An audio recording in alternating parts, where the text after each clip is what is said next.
So let's start the town council meeting. So I'm going to call it to order.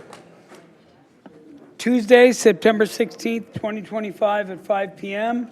This is the town council meeting for the town of Yucca Valley in the Yucca room at, I think I can see 5:02 p.m. Yep.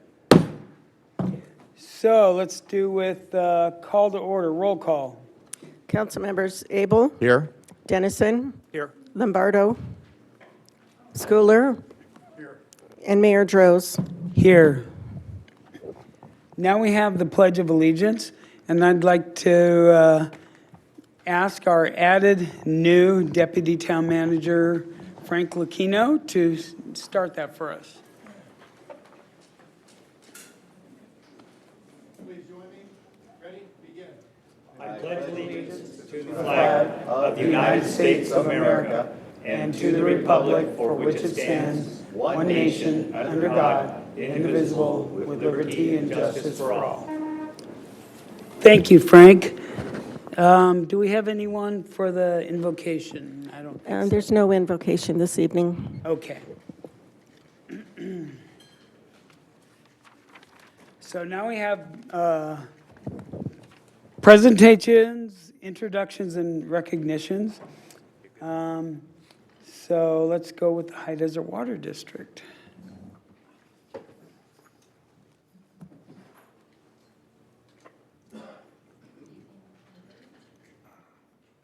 Oh, there we go. The light's on. Thank you. So good evening. I'm Jennifer Cusack with High Desert Water District, and I wanted to provide you a brief update on our Phase 2 sewer project. So the High Desert Water District, because of a grant from the State Clean Water Fund, was a $104 million grant. We started construction in the Country Club area in August. I don't know if this is working. Oh, there we go. Okay. This project will take just over a year. We'll be able to bring new sewer lines to 1,991 homes and collect and treat an additional 210,000 gallons per day. Yucca Construction was awarded the contract to build the construction sewer lines, and they were the same contractor that did the lines in Phase 1, and we had great success with them, so we're grateful to have them on the team. So construction has begun in Country Club neighborhood on parts of Country Club. It will continue through November with final paving, hopefully by the end of November. We are currently marking Story Park, and next week they'll do some grinding on some of the roads in the Story Park neighborhood, particularly Onaga, near the high school, above that neighborhood, above the high school. And then we'll be moving through that neighborhood into Sky Harbor into next year. So spring 2026 will be starting in Sky Harbor, and that will go until October of next year. And this will go rather quick. And we're communicating with our customers using door hangers, direct mailers, and letters, and of course, social media, website, radio, newspaper. Here's a map of the entire project area or sewer area. The area is shaded in blue under the Kickapoo label, KA, that's the Country Club area that's receiving sewer now. And then under the Paxton label, the PK, PIPD areas, that is the Story Park area. And then Sunny Slope, under the Sunny Slope label SB, that's Sky Harbor. And then there's a SB contingent, which is Upper Sky Harbor. That area we will bring sewer to as soon, if we have funds remaining with this grant. This is the Country Club area. They're currently working on El Prado Trail and Martinez Trail. They're starting to install the laterals in the areas that have already received the collection line, and then they'll move into the green areas and Cardio and San Remo in the next few weeks. This is the Story Park area. This is sideways, so north is actually to the left of the map, and I'll twist it so you can see. But we'll be starting by the high school as they begin in this area to connect into the sewer system. So this is a facing north map. You'll see the high school in the center there. And then the orange line is where we'll be connecting down in the wash to the existing sewer line. And so that's where they'll start. They'll start at the bottom and work their way up, and they'll start with the orange and then the green area at the same time.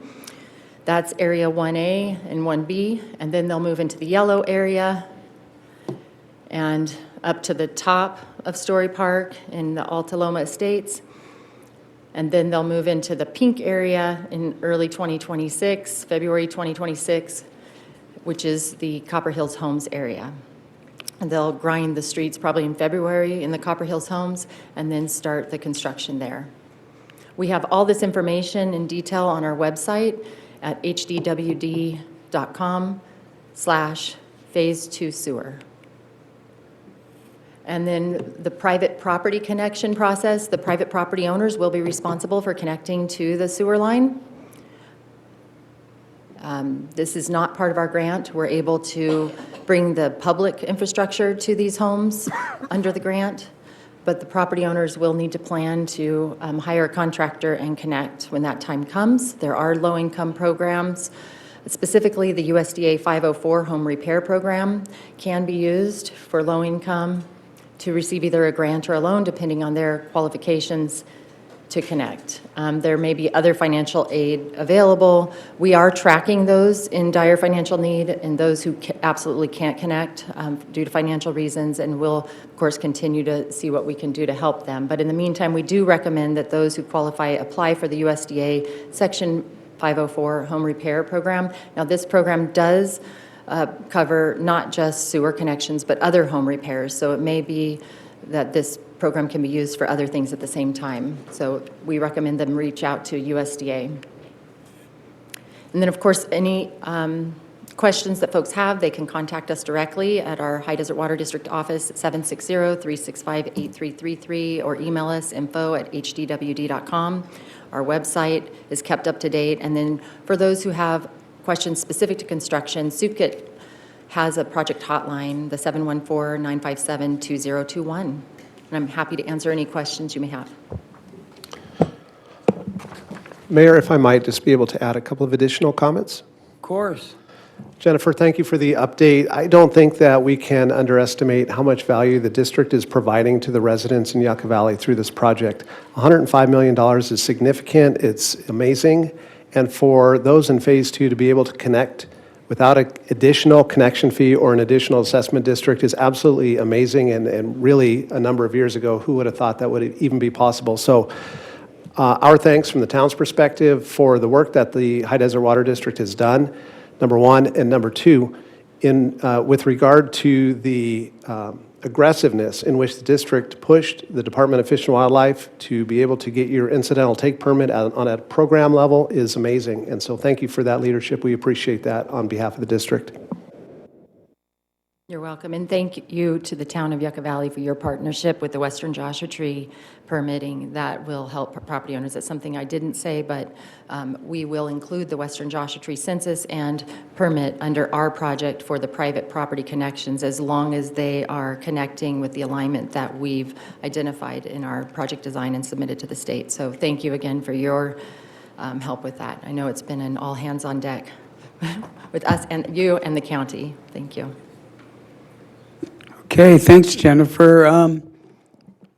Do you mind if I, Question? well, yeah, do you mind if I open up, we'll open up public comment, see if anybody has any questions, and if not, then we'll open up to the town council. So, public, does anybody want to ask Jennifer a question? No one online, I guess, so we'll take it back to the council. So go ahead, Councilmember Schooler. I got a couple of questions, Jennifer. Thank you. And again, thank you to the district. It's moving along. Great to see it moving along at the pace it's going. And Suka just seems to be doing a great job with traffic control and minimizing the disruption over there. When the paving happens, that comes at the end of the construction. All of it's going to be paved as one fell swoop. Is that right? Like in each section? Yes, I think in Country Club, because it's a smaller area, it will feel like it's being done all at one time. But as we get into the larger areas up in Story Park and Sky Harbor, the paving will happen in different stages as they move through those communities. And we'll keep you updated on our schedule. I did pass out some information to you that has a detailed schedule, but once the paving is finalized, that's when we will notify our property owners that it's time to connect. Yeah, And they'll have- that's what I was going to ask. The other question I've been asked a lot is, how soon after paving should they expect to see a notice to connect?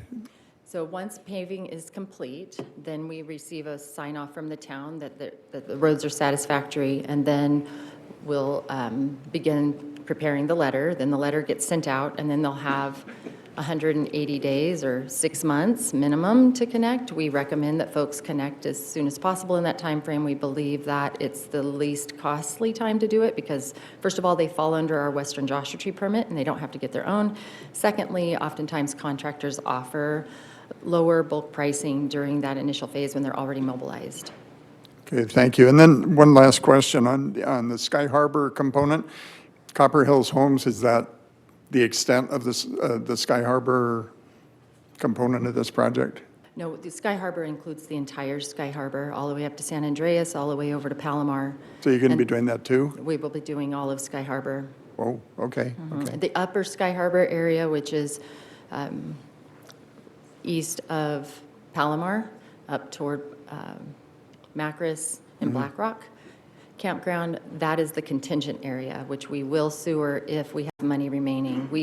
Because of the Western Joshua Tree permit costs, we had to scale back our project, and that was the area that was listed as contingent because the density isn't as great there. But we do want to bring sewer up to Black Rock Campground because they do have RVs and high use up there.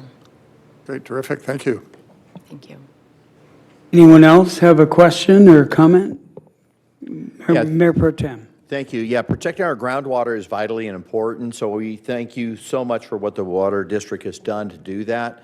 And I know it's taken a lot of work, and we appreciate the efforts. It's also the cost savings that is passed on to our constituents.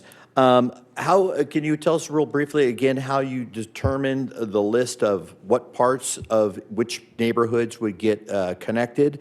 Because obviously some streets are left out and some are included, and I didn't see any mobile home parks included in the first or this phase unless they're already hooked up.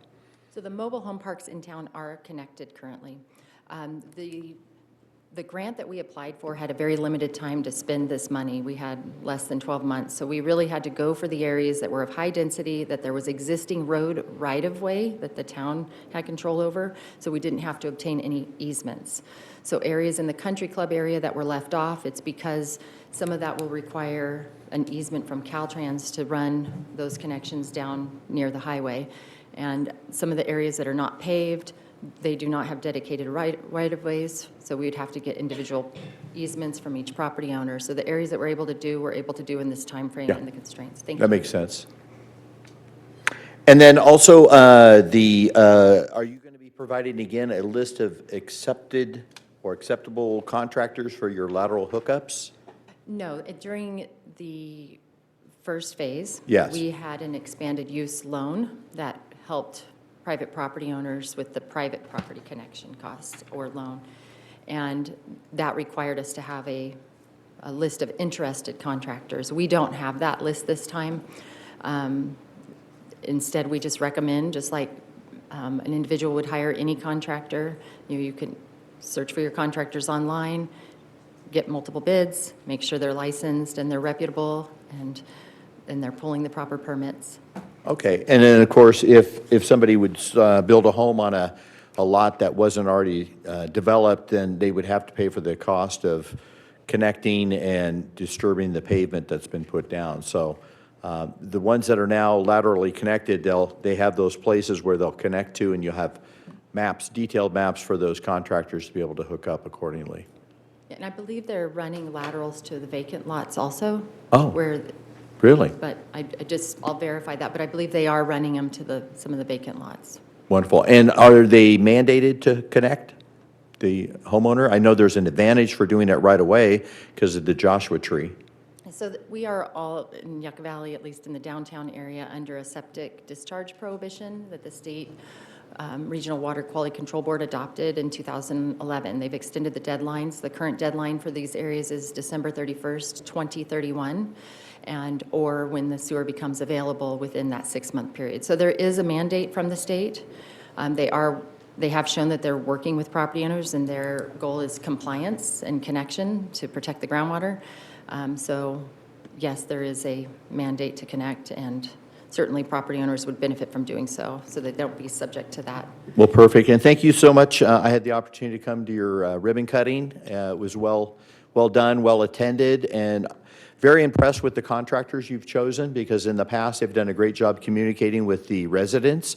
I've driven through that neighborhood several times since you've started, and it's been very easy to navigate. There's always somebody out there directing traffic, and I've not gotten any significant delays, and so great job in your selection of contractors as well. The board and the staff is doing a great job. Thank you.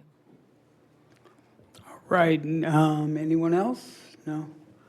So, yeah, and I want to say thank you, and thank you for being at SOTA with the mayor this morning, because it was a small environment, and you explained a lot of this, so thank you. And you've been a big part of this community for how many, well, your whole life, but you've worked at Copper Mountain College and the Water District, and yeah, so you've always been helping the community, so, and Edison, so thank you. You're very welcome. Thank you. It's my pleasure.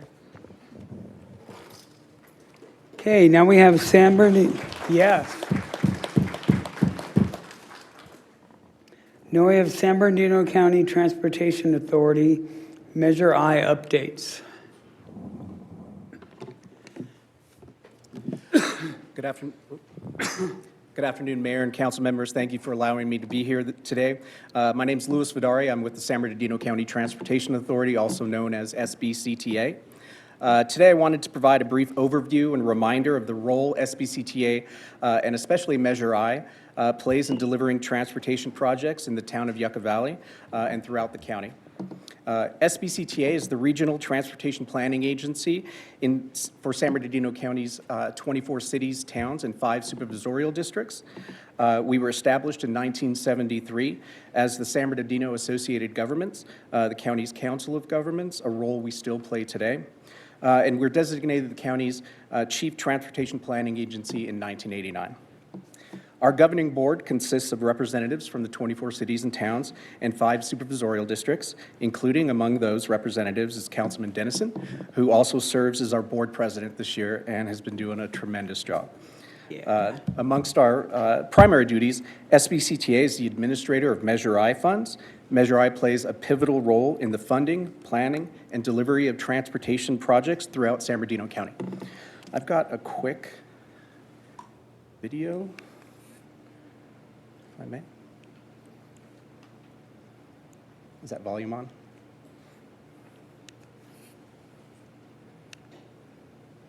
Sorry.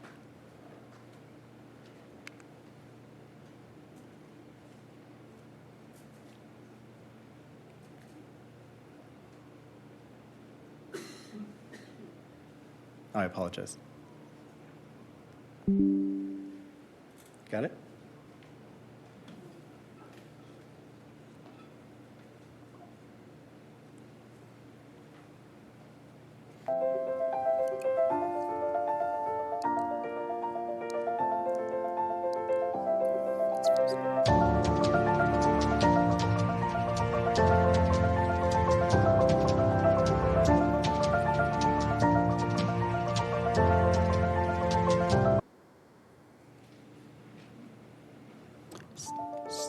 There you go.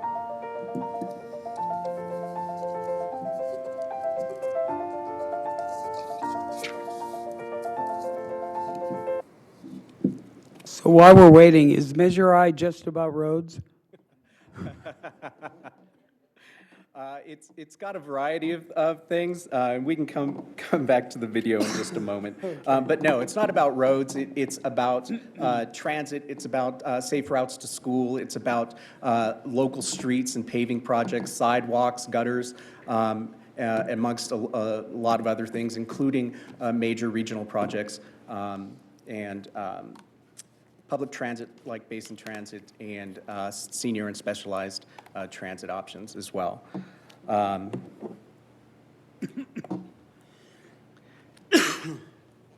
As you can see, it was a really good video, though.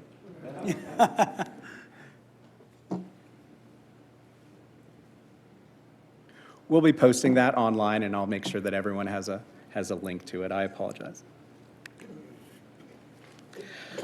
A little history about Measure I, as the video indicated. It's countywide half-cent sales tax approved originally by county voters in 1989 to fund projects from 1990 to 2010, and then overwhelmingly renewed by voters in 2004 to extend funding from 2010 to 2040. Since 2010, Measure I has raised more than $2.5 billion for transportation projects. It has contributed more than $700 million for local streets, roads, sidewalks, potholes, and traffic signals. And combined with state and federal funds, Measure I has helped deliver $2.9 billion in regional projects, and most significantly, has contributed to the creation of more than 32,000 jobs countywide. And again, these figures don't include the contributions Measure I makes to public transit agencies like Basin Transit, as well as senior and specialized transit options. Some of the significant regional projects Measure I's contributed to, the recently completed I-10 truck climbing lane coming up through Yucca and Beaumont towards this area, State Route 210 extension, Interstate 15 interchange improvements, Interstate 10 express lanes, and the Redlands passenger rail project.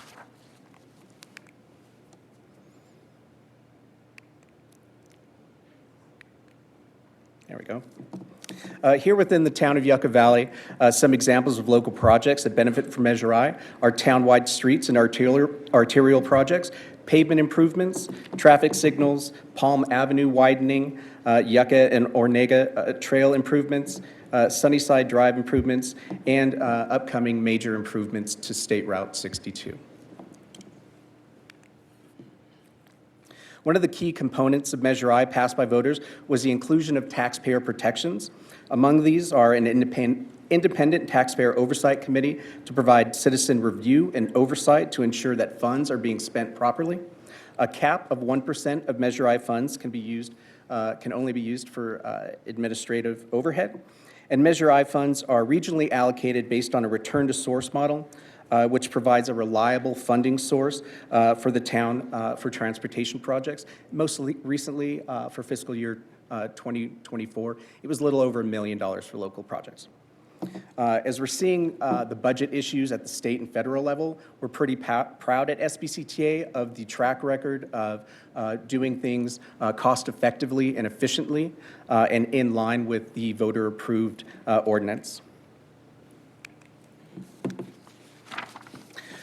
Finally, as we look ahead to the future, we want to identify what the residents and community members see as the priority moving forward as we look to planning and designing projects well into 2030, 2040. We want to hear from the public.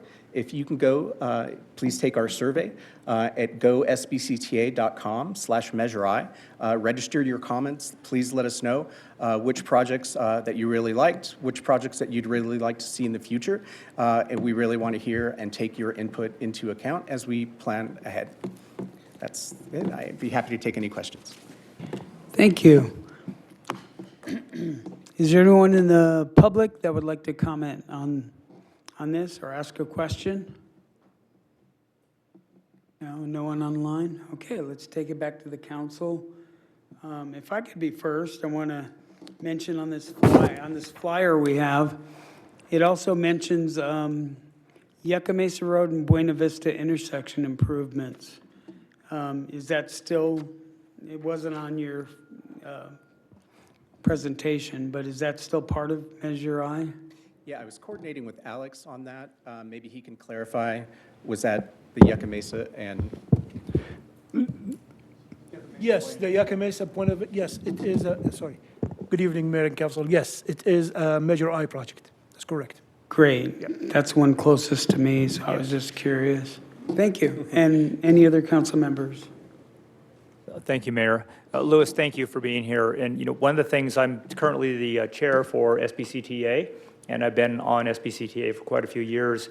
And I learned that was really what's important in our community is partnerships outside of our community. So we have partnership with the county, very strong, also partnerships with the state that help these projects. And I think many of you have seen Yucca Trail and the improvements that we've made over the last few years. But as you know, Measure I has went way before that. We've had improvements on Sunny Slope to give us an alternate route through town. We're still looking at that. You just mentioned Buena Vista and Yucca Mesa Road. That intersection is used by a lot of heavy trucks and things like that. It's very difficult to navigate, but that will be a very nice concrete area, signalized, the whole thing. It's going to be very nice.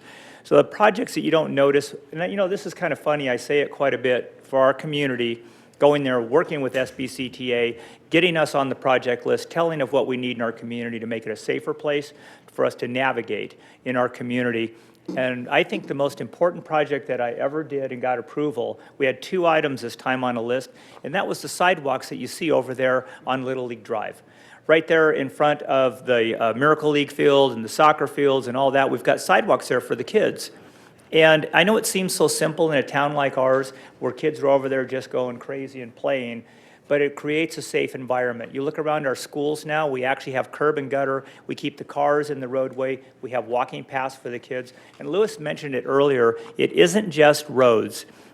We talk about what we call ATP. These are pedestrian paths, bicycle paths. We're starting to put that stuff together in our community. So the youth of our community, along with their families, can actually walk around and feel comfortable while they're right next to the roadway, not in the roadway. And also, kids want to learn to ride their bikes. I don't want them in the middle of the street, especially some of the busier streets we have. So we're looking at the parks in those areas too. So there's so much that I think that the community does not see, but it's happening there, and our staff is doing a great job with communicating with SBCTA's staff and bringing these projects back to our community. And not just here, 29 Palms is also a recipient, as well as the county. As Louis said originally, there's 24 cities and 2 towns. We're one of them. And then also the 5 supervisorial districts, and that's where Joshua Tree is. That's a county area. So, Louis, I just wanted to highlight, really, there's a lot of work that you and the staff do, and I'm very proud of the leadership and the things. There's a lot more to come, but that could take up a lot more time, and I'd like to get back to the rest of the council if they have questions. Thank you. Thank you. Is there anyone else that would like to comment? Yeah, it's no wonder that the Measure I got revoted in such a high margin because it has been very successful. CTA has done a great job administrating the funds and so forth. Our town would not be as far along as we are without these funds. So every time I turn around and see a significant project that brings more traffic safety, it is a lot of times earmarked is part of the Measure I funding that helps make that happen. So fantastic job, very successful. There's not a lot of things in government that work so well, and I think this is one that's been a home run. And again, I really appreciate how well the funds have been distributed throughout the different communities, and it's made a big difference in our small community. So thank you. All right, I think that's it. So thank you very much. We appreciate it. Thank you.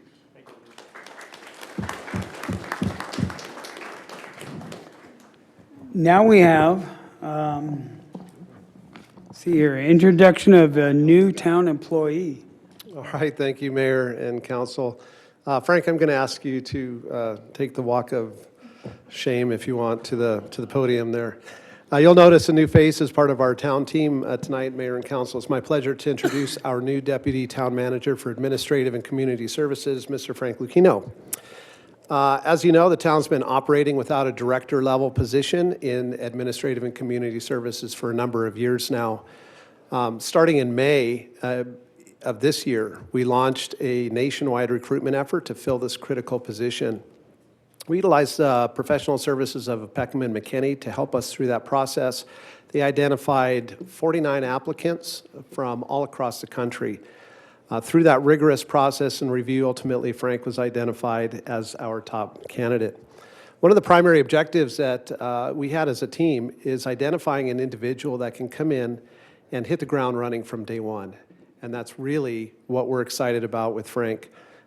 We have a lot of important priorities moving forward right now. Our priorities including the Yucca Valley Aquatics and Rec Center, operations plan, economic development that needs to be done on behalf of many of the businesses or prospective businesses in the town, critical project management.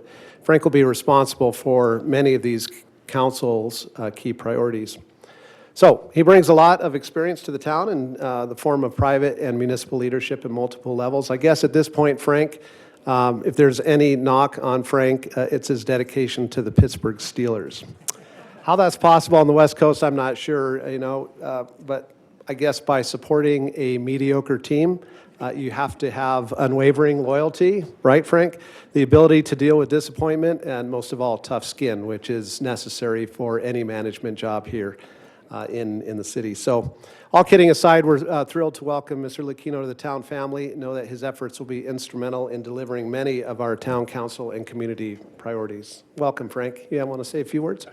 Well, thank you, Curtis. Thank you, Mayor, Council, and I was talking to Shane earlier about it. He's a Raiders fan, and Franco Harris did catch that ball. So, as a Steelers fan, but I'm humbled. It's a privilege, to work for Curtis and the team that is here in Yucca Valley. It's a professional team. It's a great team, and I'm looking forward to it. As a resident of Yucca Valley, my wife, my kids, everybody has, lived here and grew up here, and this is home. And so it's more than a job. I'm, the impact that I can give, and hopefully I will be able to, will be impactful for me and my family and all the residents here. So that's meaningful. And I strive to be the best assistant coach in the sports analogy possible for Curtis and the team. So thank you for having me.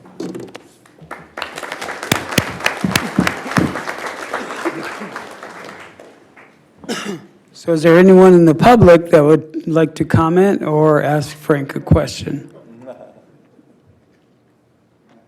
No? Okay, no one. Okay. Anyone on the council have any comments or questions? Just like to say welcome back, Frank, and I was reminded this morning that it's not just the Steelers, but the Pittsburgh Pirates are on his priority list, who might be another even worse. mediocre team. But anyway, Frank has experience with the town as a mayor and a council member for a while there, and a lot of experience in leading cities, and I think this is a great fit for us, so welcome, Frank. All right, I'd like to say thanks for being at Soda with the mayor also. That was great, and you gave a great presentation about yourself and your history, and it was more intimate with about a dozen people there. So that was great, though. Thank you so much, and I'm glad you're here. Thank you. No one else? Okay, well, let's move on. Now we have the approval of the agenda. So who would like to motion that? Mayor, I'd like to make a motion that we approve tonight's agenda as prepared. Second? Councilmember Zabel? Yes. Dennison? Yes. Lombardo is not here. Schooler? Yes. And Mayor Droz. Yes. Now we have the consent agenda, items 1 through 10. And let's see, anyone on the council want to remove an item or talk about it? Or anybody want to make a motion? Items 1 through 10. Mayor, if there's no public discussion or with the council, I'd like to move items 2 through 10 on consent. 2 through 10, yes. Schooler, second. I don't have any public comment cards. Would you like to call for public Oh, comment? yes, I guess I should have. Anybody in the public, would you like to comment on items 2 through 10? No, so we have our motions. Thank you. Thank you. So we have Councilmember Zabel. I'll approve, but however, I am recusing myself from item 6. Item 6, thank you. Dennison, Dennison, yes. Schooler, Yes. and Mayor Droz. Yes. Now we're moving on to department reports. Item 11, So Youth Commission appointments, and I see a lot of people here, so let's see what Clayton has to say.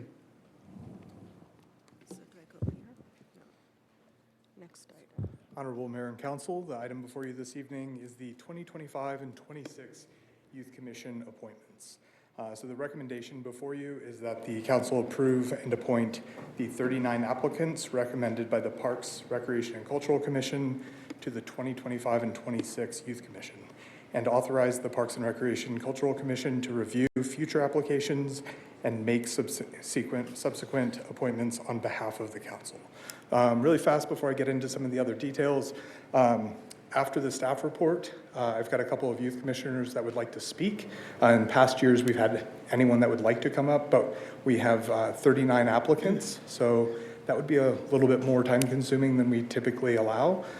So we'll have 3 come up, make some comments, introduce themselves, and then we'll get a staff photo, or we'll get a commission photo with the town council if you'd like that. So while they're doing that, I'll wrangle everyone against the side wall over here, and we'll make arrangements for the photos.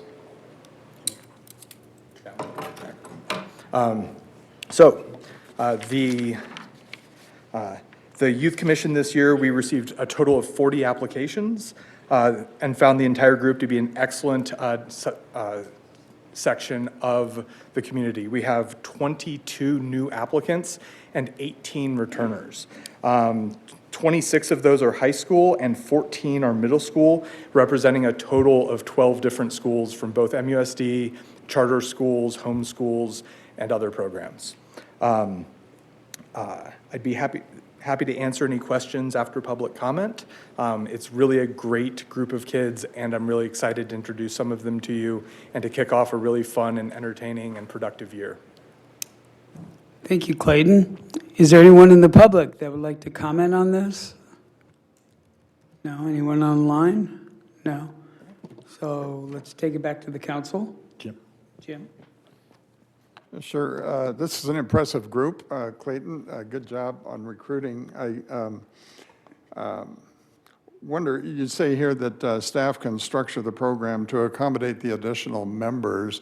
I'd like to hear a little bit about how that's going to happen. That's not going to be just a lot more people doing the same thing, I trust. So what's in store? So we normally bring this to you. We normally bring this item to you in November. Town leadership gave direction that they'd like to see this align a little bit more with the school year. So we're starting earlier, and we have access to more of the town's programs and more volunteer opportunities. Plus, we have a few more months to roll in the actual youth commission's work plan. This year, the staff intends on giving the youth commissioners the chance to volunteer at any number of different things, but we'll limit the number of total volunteers for each of those activities. So whether it's a senior center dance, whether it's Spooktacular, whether it's the winter holiday celebration, film fest, we have a pretty robust offering throughout the fall and early winter that we normally kind of miss with the traditional term for the Youth Commission. So by doing that, that allows us to roll in more volunteer opportunities into traditional town programming, while also incorporating and spreading out the actual work plan throughout the year. That sounds great. I'm one of those that really wanted it to sync up with the school year a little bit more because it seemed like we were starting later and later. So I appreciate that. I do have, I don't know if it's a question or a suggestion, but I'd like to, I see we have one youth commissioner that is not appointed, and it's a pending appointment, and I'm wondering if we could expedite that. Is that something within our authority or ability to do, that we could expedite that? Or is there some reason that potential youth commissioner would have to start late?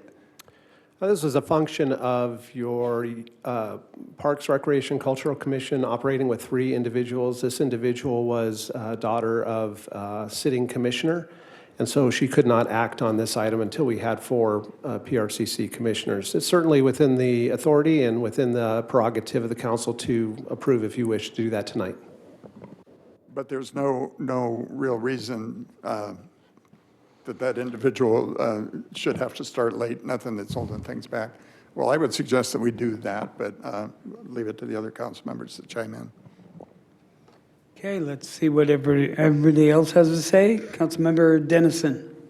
Well, with Councilmember Schooler's comments, I would agree that we could work alongside the PRCC and approve that at this level if there's no constraints to that appointment. It sounds like at 39, you've got a very strong body for the Youth Commission. And I'll just say while I'm talking, I have a lot of personal benefit from the Youth Commission, and both of my daughters were in the Youth Commission for every year that they attended high school. And what a great journey. But that was a fairly small rainbow tie-dyed shirt kind of group. It's really evolved into something special. So thank you for everybody, Clayton, for on your staff to motivate these young adults to participate, because I've seen it exponentially grow from in the 20s to now, where you're even considering future appointments as we get more interest in this group, and then you're starting to parse those out into specialty groups, and I think that's a great way to manage it. So thank you for your work. Thank you. Mayor Pro Tem? No, I agree with our council members that we should go ahead and move forward and also add that additional commissioner.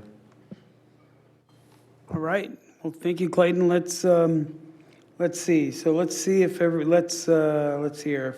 The town council appoints and recommends by the park commission, instead of 39, let's make it 40 because of the additional person. So let's have a vote on that. I'll move the item. Dennison will second.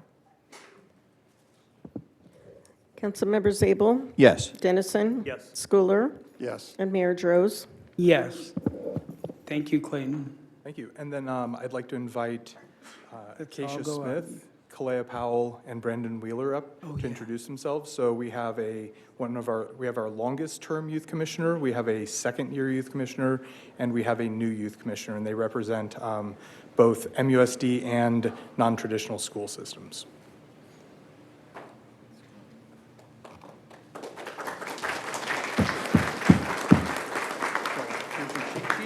One at a time, and I'm going to wrangle everybody else. Okay. Should I move this down? Hello, Town Council and others. My name is Acacia Smith. I am 16 years old, and I am a senior at Yucca Valley High School. And this would be my 5th year on Youth Commission. I first joined in 8th grade, and when I first joined, I could not have fathomed how much this would change my life, and that joining Youth Commission was probably the best decision I have ever made, because it has given me so many opportunities, so many great experiences. I've made so many lasting friendships and amazing memories. And I'm really just so proud to see how much we've grown. I believe either my first or my second year, we only had about 13, and then the next year we maybe had 17 commissioners, and now we've moved up to 40. And over half of them, like Clayton said, are new members. So I'm just really proud of how far we've come, and it makes me feel reassured that when I leave the program, we'll have a ton of other leaders to continue it. Thank you. Good evening, Council and Mayor. My name is Kalea Powell. I'm going to correct Clayton. It's actually my 3rd year, not my 2nd. The Youth Commission is, in my opinion, a really great thing. I am in 12th grade. I'm sorry, I didn't read this. I'm in 12th grade, and I go to high school at a online university in Virginia. And it's definitely an amazing thing to be able to be a part of other people my age inside the town, because I'm not in a traditional public school. I am definitely glad that I have been able to come back for 3 years now. I think that this youth commission is amazing. I love advocating for it, and I'm so glad because a couple of my family members have now joined. It is something that I have been able to learn how to public speak, because 2 years ago I came up and I said my name and spoke, and I don't even remember what I said. It was definitely something that was terrifying. And right now it is still very terrifying, but it's something that's helped me that I can actually say full sentences now. Thank you. Thanks. Good afternoon, everyone. My name is Brandon Wheeler. I am a senior in high school, and this will be my first year as part of Youth Commission. My goal as part of Youth Commission is to help continue to build a sense of community, kinship, and camaraderie to the citizens of Yucca Valley. Thank you. Thanks. So now should we take the picture? Do we need public comment or anything? Anyone in the public want to say anything? Okay, let's take the picture.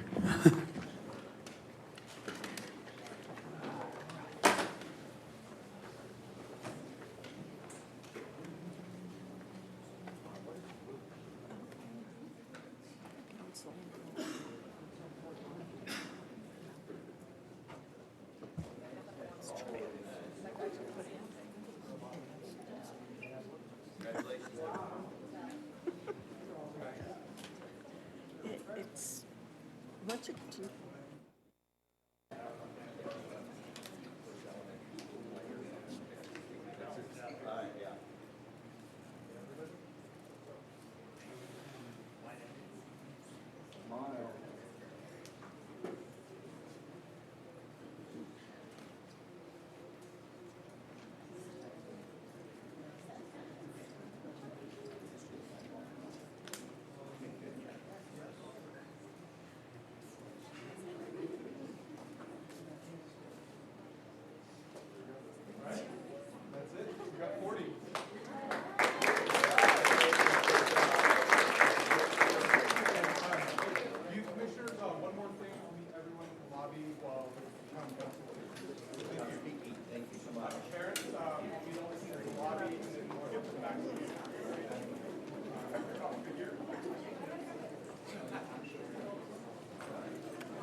But they were already there, that's what I thought. Yeah, I the same thing.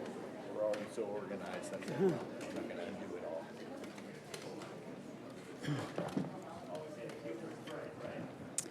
all. Okay. I think one of those 15 cameras, I had my eyes closed, so.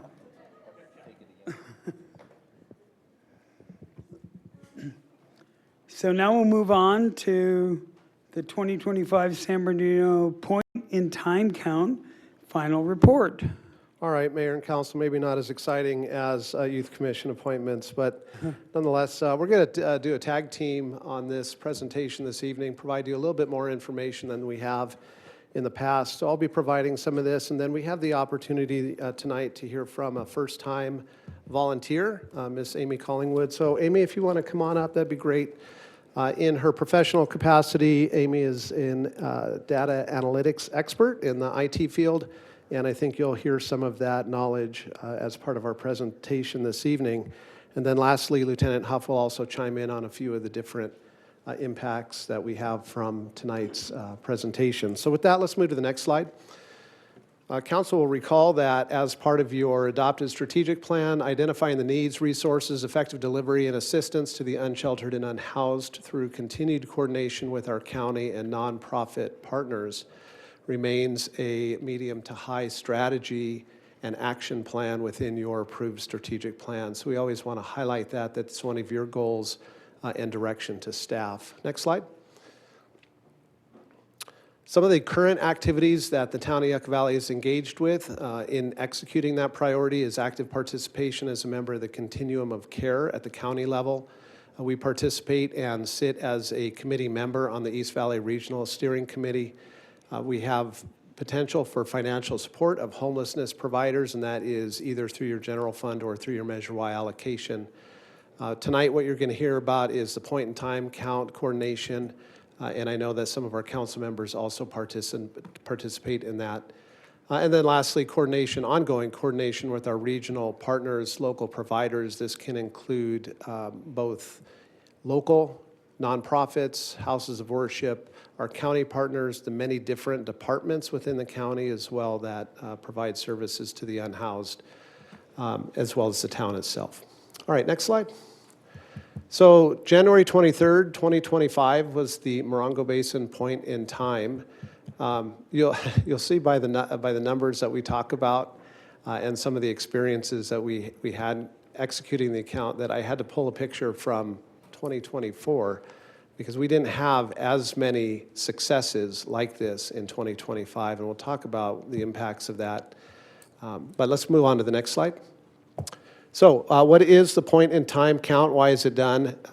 It is a requirement from the county to all of the incorporated and unincorporated areas to have a physical count of the unhoused, however you can find them, and take a prescribed survey that the county has developed under guidelines and information from the federal level, from HUD.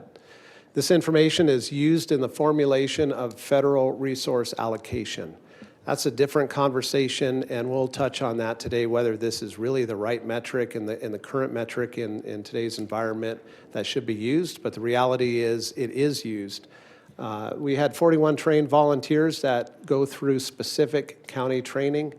They are from all over the area. In that point-in-time count, we covered from Wonder Valley all the way to Morongo Valley, and then in that process identified real-time data location information from the unhoused that we were able to contact or not contact, as the case may be. So with that, I think I'm going to turn it over to Amy to give us her perspective as a first-timer in the Morongo Basin, participating in that, and your general observations. Thank you. Good evening.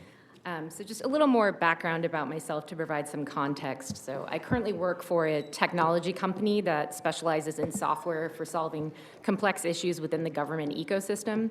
I'm a Marine veteran. I hold a master's in predictive analytics, and I've delivered a number of engagements for government agencies with the goal of improving data-driven decision-making for community leaders. So I volunteered for the count, both out of a desire to contribute and a general curiosity to better understand at the ground level what the picture of homelessness is within the county, within the community, on the day-to-day. And so overall, first and foremost, I had a tremendously positive experience.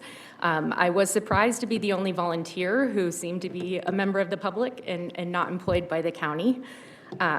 And overall, I attended a virtual training session that was required to take part in the count, and that was super straightforward. But fast forward to the morning of the count, we gathered in an office to discuss the plan for the morning, go over expectations one last time, and we reviewed maps of the areas to focus our activities, and the map really stood out to me because it seemed based on data from a system or just information that was gathered from somewhere. And so that's the first data point that really drives this count, because it's determining who goes where. And so you can understand the importance of having accurate information for that geographic footprint. And we, of course, discussed colloquially, where do we see people commonly? Are we hitting those areas? So we were divided into teams, and I was paired up with Mr. Yakimo to drive around for the duration of the count. After confirming his comprehension collision coverage, we had a number of care bags to hand out and drove around Morongo, doubled back to Joshua Tree, but we never located a single unsheltered individual. We stopped at convenience stores, the fire station, and we tried to think of places where people might be camping out to try and stay warm because it was a pretty frigid night, but ultimately our count number was 0. So when we returned back to the count headquarters to report our findings, we learned that overall the count number seemed to be really low in the area. And so this was really interesting to me to learn that this is the one measure that determines the total unsheltered population for an area. And there really doesn't seem to be a lot of analyses across geographic areas. The count's up in San Bernardino, is it down in Riverside, or vice versa, right? And so it was just really interesting to me. So I actually ended up spending some time trying to learn as much as I could about how the count is used, what other agencies are doing around this information, to try and bring some of those insights back to the county. But the two big takeaways for me is, one, the results didn't really make sense, nor does the idea that a single point in time is a sufficient way to measure such a complicated issue. And two, it seems like an opportunity to attract a lot of volunteers, and so I was surprised to be the only one. Thanks, Amy, and that is something that we will continue to push for. I know that Councilmember Dennison was active in this year's count, and it does seem like a lot of times the only ones that are coming out are either county or municipal employees of some sort. So we do appreciate the partnership as well as the participation of our volunteers. Let's move on to the next slide. All right, let's get into the numbers real quick. So this is all of San Bernardino County. This is not Yucca Valley, but this is all of San Bernardino County. They have it broken down into sheltered and unsheltered. So basically, unsheltered would be people that are out in the area. Sheltered would be unhoused people that are currently residing in a sheltered environment. So there's a difference there. Obviously, sheltered would be preferred to unsheltered, even if you are unhoused, if that makes sense. So 2024 total 4255 in the county. That in 2025 was 3821. So a decrease of about 10%, which is significant. Normally, the variance from year to year doesn't change that much. Let's move on to the next slide, and we'll talk about Yucca Valley. The big takeaway here is a 57% decrease in total homeless persons on or as a result of our point-in-time count. If you look at unsheltered, it's even more significant. It's 82% decrease from 2024. 33% increase, which is also positive. That's why all of those are in green. They're all positive takeaways from just looking at numbers, if you will. I guess that begs the question of, if you have an 82% decrease in unsheltered persons, the layperson may say, well, you're only 18% away from perfection. Everybody has a place. And I think if you drive around town, you as council members get calls all the time. You know that this might be a little bit of a disconnect. And so we just wanted to talk about that a little bit. But I think we have made some very significant strides, and we don't want to underestimate the impact of those. So on the next slide, we highlight things that we think are working in helping to drive this number down. Let's move to the next slide. Thank you. We do have a number of nonprofits in the area. We have Reach Out Morongo Basin, Molding Hearts doing a terrific job. The school district is actively involved in tracking the unhoused on the student basis, and then by default, their extended families. We have agencies like the Way Station and others that are helping out on the nonprofit side. Same thing with our local churches and houses of worship. I'm going to come back to the Sheriff's Hope team and inroads, let the lieutenant talk about that for a minute. But Nina and her team at the senior center are often engaged, and they know their seniors. They know when they're having issues or when they may have an issue even ahead of time, and so are often engaging with those seniors to align them with potential resources that can help them in their time of need. County partners, Office of Homeless Services, Department of Adult and Aging Services, Department of Behavioral Health. There are many, fingers in the pie, if you will, and it also relates to how the funding is allocated from the state and county level, that many departments are involved in this. And then locally, we do have measure-wide grant funding. Lieutenant Huff, if you wouldn't mind just spending a minute talking about the work that the Hope team does and some of the successes that you've seen there. Yes, absolutely. So our Hope team is comprised of deputies and probation officers within the county. Currently, right now, it's comprised of 5 total team members, and they work directly in conjunction with our Inroads team. Our Inroads team is comprised of also Sheriff's Department personnel, Department of Public Health and Behavioral Health, and I believe Aging and Services Department. So very good program. They work collaboratively with all the stations, not only the contract cities and towns, also within the stations that are in the unincorporated area. So as far as the Morongo Basin Station goes, obviously we have our objectives, and obviously the overall objective, I believe Curtis already made mention of it, is increasing the shelters for those persons and then decreasing the numbers of those unsheltered persons as well. From my standpoint and our personnel, the 2 big takeaways from both Hope and Inroads is number one is the identification of these unsheltered persons. But what's more important than that in providing them resources are both teams actually providing resources and follow-up with these persons. So it's very good. Both teams are out here probably every week. They come up here when we have a specific need. They'll come up here and create projects and whatnot basically in the entire Morongo Basin. So it's a very good program, and the numbers that Curtis provided are evident of what the programs do. Thank you, Lieutenant. I would just commend the sheriff's team for their active role over the last couple of years. This has been something that they've been very active in doing, and we do appreciate that. Going back to the original number of 82% decrease and trying to reconcile that, we know then maybe there's some weaknesses. So on the next slide, we've identified some other thoughts that we have in dealing with the point-in-time count and trying to figure out, is this the right metric? So Amy, I'll let you kind of ramble on this for a little bit to express some of our thoughts there. Sure.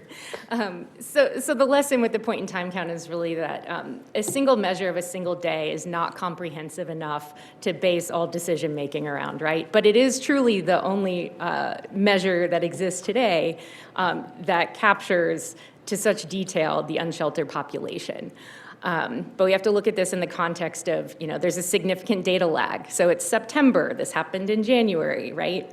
It doesn't count for environmental factors, like it was a really cold night, so maybe people went somewhere else to get warm, we don't know where they were. It significantly undercounts the people hidden from view, and it excludes certain populations according to the HUD definition of homelessness, so those who are couch surfing or maybe they're in a motel or very temporary arrangements. They're completely not counted within this system.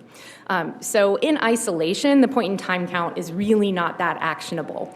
And I've been engaged with a number of other pretty large cities in discussions about this. I was just talking to Dr. Amy Barden from Seattle Care, and I have yet to hear anyone reference the point-in-time count when they're talking about their population across the city. So what can we do, right? There are other measures of homeless activity that can be incorporated to create that more comprehensive picture. So thinking about the phone calls that come in to the mayor's office or the non-emergency line phone calls, even your 911 dispatch calls. The HOPE team put out a great survey tool for the homeless outreach reporting tool. So these are all different places where information exists about homeless activity. And so this information, this data can be used to create a more comprehensive picture.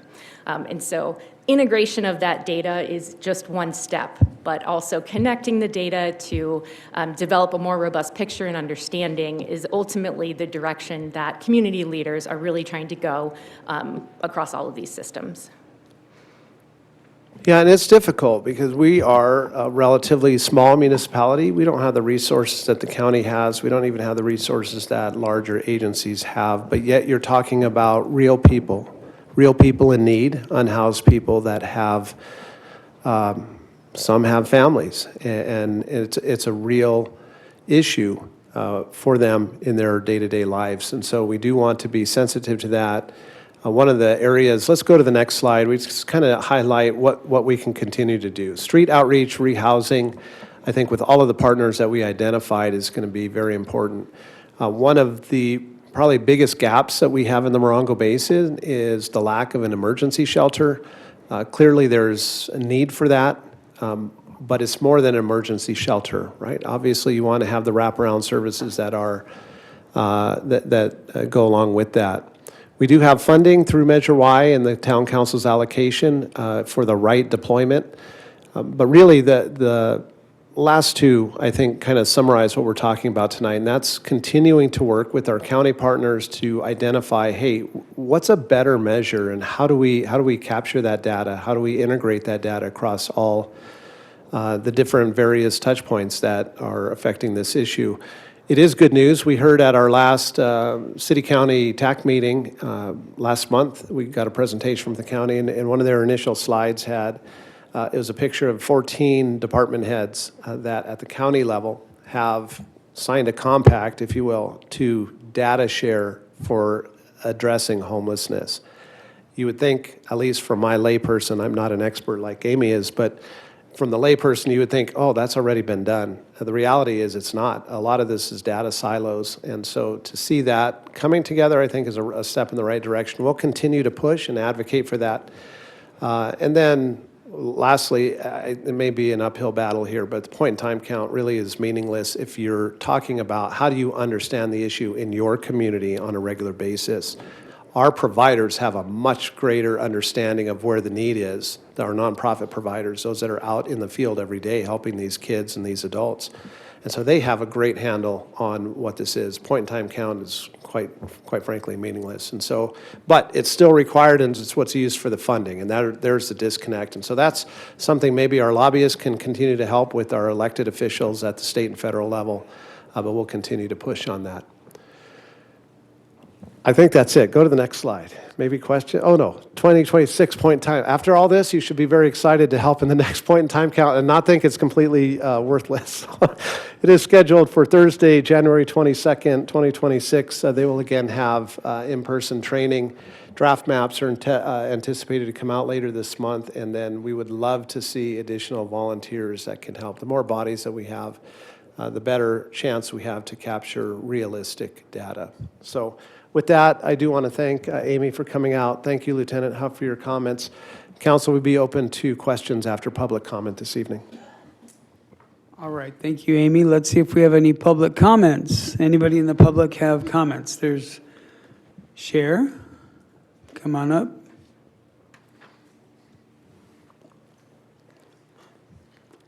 Cheryl Contopoulos. I was waiting for the presentation for more information.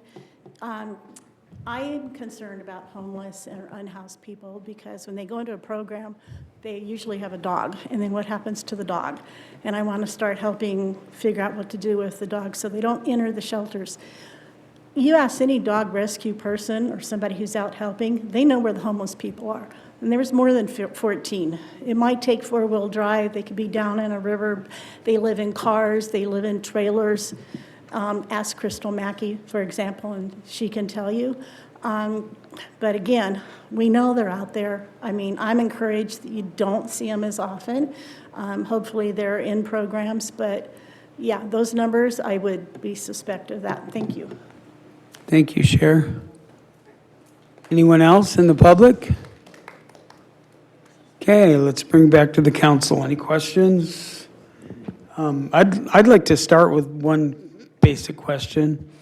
So what is it, January 22nd? Has anyone discussed changing the date to a warmer time, like March or October or something like that? Before I answer, is anyone from OHS here?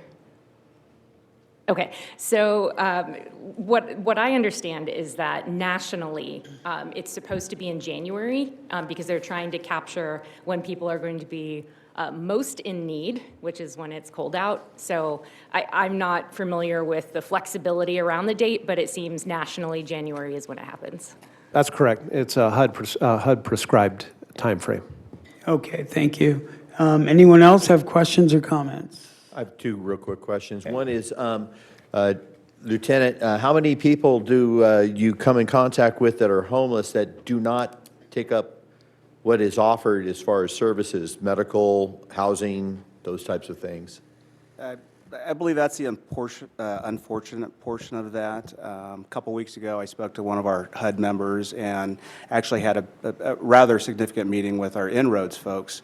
And the numbers were about 90% that didn't actually accept any of the resources that were available to them. So some of the folks that did receive or did accept those resources, unfortunately, a lot of them didn't follow through with actually, meeting with the providers and whatnot. So the numbers are rather low. Yeah, if I can. Thank you, Lieutenant. That's right. And as you understand the issues, one of the things that the caseworkers will tell you is that typically for an individual to uptake services, it normally is somewhere between 10 and 15 engagements with that individual before they're willing to feel comfortable to take that service. So very common. I knew the statistics were pretty sad, but I didn't realize they were that dire and that disappointing. Here we are trying to help and provide services, and then they're, for whatever reason, mental health issues or whatever it might be, they don't trust the system or don't take us up on that. The other thing is this San Bernardino County point and count. Do other counties do just a one-day count? Is the same as ours? Correct. It's a HUD mandated process that everybody follows exactly the same for the most part. So you trying to change the system and come up with something a little more effective is quite a large undertaking. Yes. Okay. Okay, well, thank you so much. We appreciate it. This is a very, Do you have something, Mayor? I mean, Councilman? was there someone else? So I Okay, was just go gonna, ahead, I just sorry. want to thank Amy, one, and, you know, I've had these kinds of conversations before, so I've been doing the point in time count for quite a few years now. It's not uncommon for me to see how it unfolds, but I relate it back into my real-life experience. So for many years, my career was in emergency services, so as a paramedic earlier in my career, but I've been gone for about a decade now, and I kind of started this right after that, just helping out. And I really haven't seen the needle shift much, except that there are more services out there. There are engagement teams like the HOPE team that we've spoke of. I'll be in town cruising around sometimes and see that engagement, and I'll just stop and watch the process unfold. So I think the sheriffs do really good at outreach, but as the lieutenant said, one is receiving that, and that's a completely different dynamic that you're counting that might not be as weighed, it wouldn't be weighed the same in my mind when you look at data.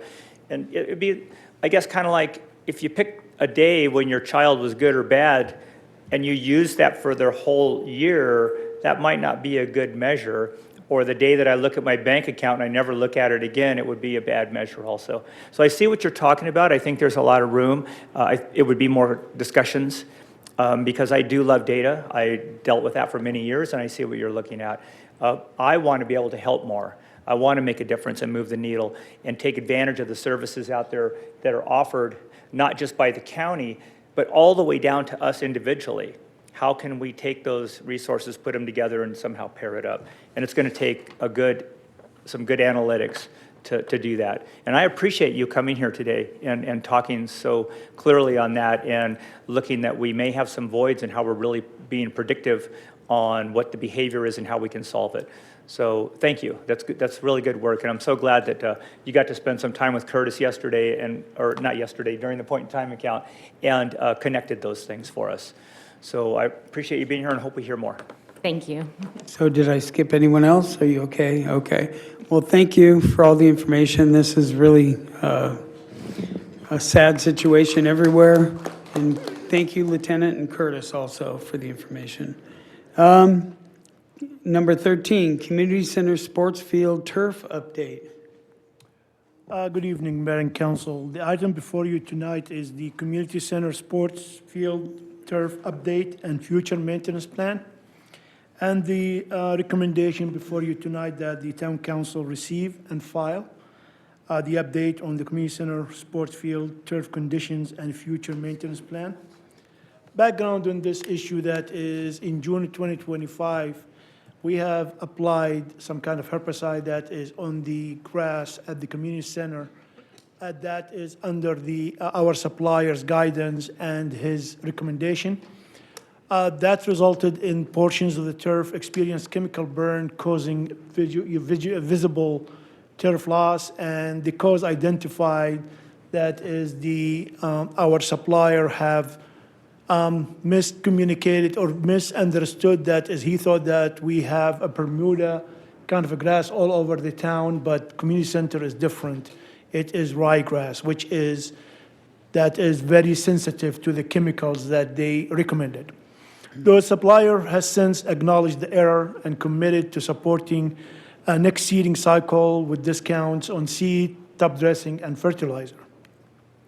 The other field conditions that we have, after 2 months of no irrigation at the, Brim 2 field sports, turf has recovered through supplement watering and fertilization. We are planning a major renovation to that turf, similar to what we did in Essex Park, similar to what we did a few years back to Paradise Park, where we're going to be removing the top 24 inches of the soil and then reseed it. It will be with the same kind of seed that is we use in Essex Park. The other one is Essex Park. There was some irrigation breaks that impacted the turf in the center of the field, but area has largely recovered after we did the repairs and the maintenance on that park by the park staff. Brim 1 and Tri-Valley Little League, we have no major issues to report. The turf is very healthy and performing well under the routine maintenance that we are performing at this time. The ongoing maintenance, routine field maintenance continues, regular fertilization to support healthy turf growth, routine irrigation system checks to ensure optimal water coverage, targeted spot treatments for localized turf issues, continuous monitoring across all grass parks to assess fields condition and for prioritizing for the needs in the future. The next step is that the turf damage at the community center fields was caused by herbicide misapplication due to turf type misidentification. Turf supplier have accepted the responsibility and will provide discounted materials for the next reseeding cycle that is scheduled for spring. Currently, we cannot do anything on the field because of programmed sports that is on the field at this point of time. And then we will do ongoing monitoring, irrigation, and spot treatments that will support continued turf health and recovery.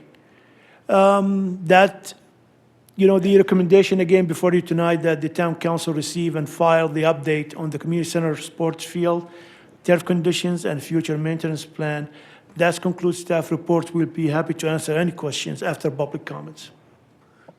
Thank you, Alex. So is there anyone in the public that would like to comment on this item? Yes, go right ahead. Hello, Dylan Rosscover. It's my understanding that ryegrass is a bit, it desires like colder temperatures and it's not really built for the desert.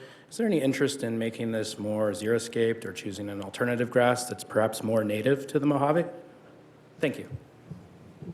That's something we will consider for the future when we see what's the result of the reseeding. Thank you. Tied into Alex's comments, as the council is aware, you have historically set a priority that the community center remains green year-round due to the water costs in the community and the fact that most residents can't afford to have grass in their yards. So the ryegrass was selected specifically in order to provide that setting and environment for residents townwide. And the programs that occur here, it is a higher water use grass, but it enables that year-round use of the community center, which the town council set as a priority. Okay, thank you. Anyone else in the public? Okay, let's take it back to the council. Anybody on this side? Yes, go right ahead. Thank you, Alex. I'm glad to see we identified the problem. I was kind of alarmed when I saw it out there at the concerts in the park.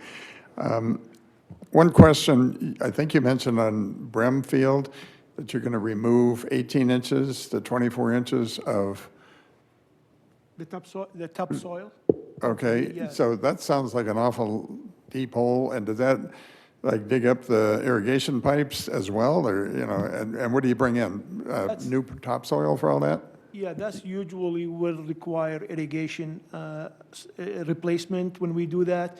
The 18-inch or the 24-inch that we remove, we replace them with the topsoil. That will give room to the grass roots to grow. Right now, the soil that we have in almost in all our parks is a tough soil that is the roots does not penetrate through. And that is what happened with Essex Park, and that's how we did the grass, and also Paradise Park. It was the same issue, and what we did there, now the grass is beautiful. Yeah. Well, that sounds like a pretty deep root zone to me. But that's a big project. Again, to assess the situation at the time when we do that, we will see if it's 18-inch or 24-inch. Yeah. It will be. I believe that we did 18-inch at Essex Park. So it does eliminate the caliche soil, the clay soil, which is a significant problem at many of our parks, but especially over in the Tri-Valley Little League Brim 2 Park area. It's going to affect the irrigation system. It is a major undertaking. It results in two things. It creates that deeper root zone, but it improves irrigation efficiency and water use efficiency, resulting in a higher quality of turf and lower water use. So long-term, it's a very, very good program for water conservation, as well as improving the playability of the fields.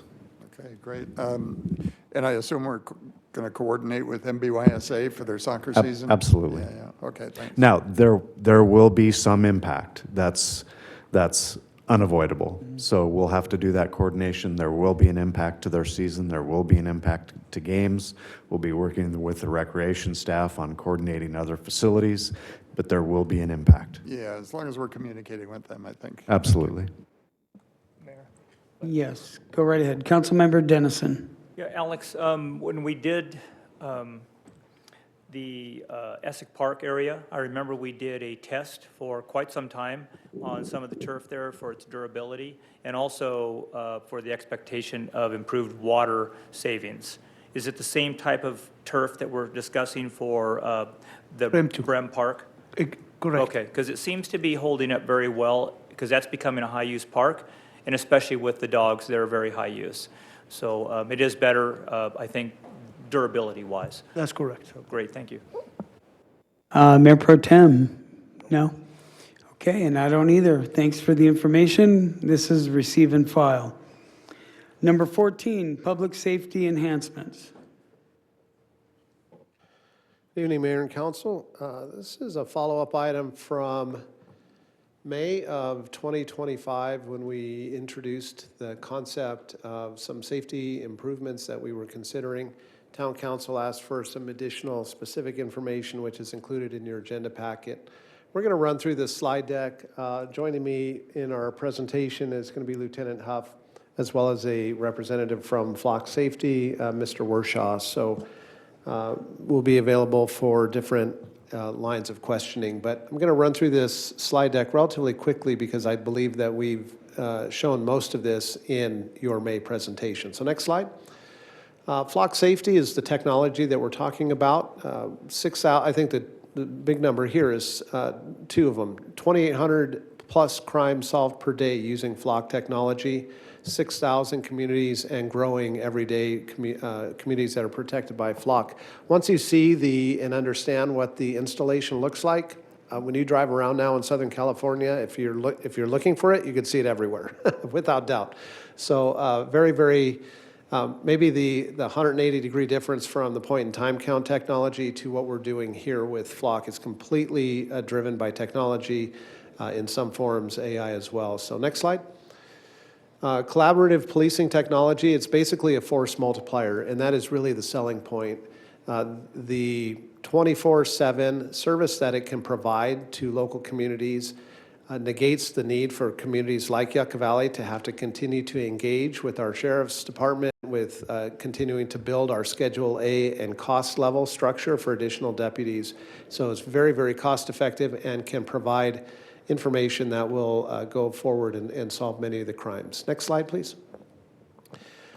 Obviously, I think my initial knee-jerk reaction when I began to review the proposal was I'm not normally a Big Brother guy. I get mad when I see things come on my social media feed when I didn't talk about them, but they're there, and I was thinking about it. So I have some thoughts about how this impacts our personal privacy. And so we want to make sure that whatever solution that we're recommending to the council and to the community is recognizing the importance of that. And so there are a number of different safeguards, guardrails, if you will, that are included in the technology that will ensure to the degree possible a lot of these privacy issues.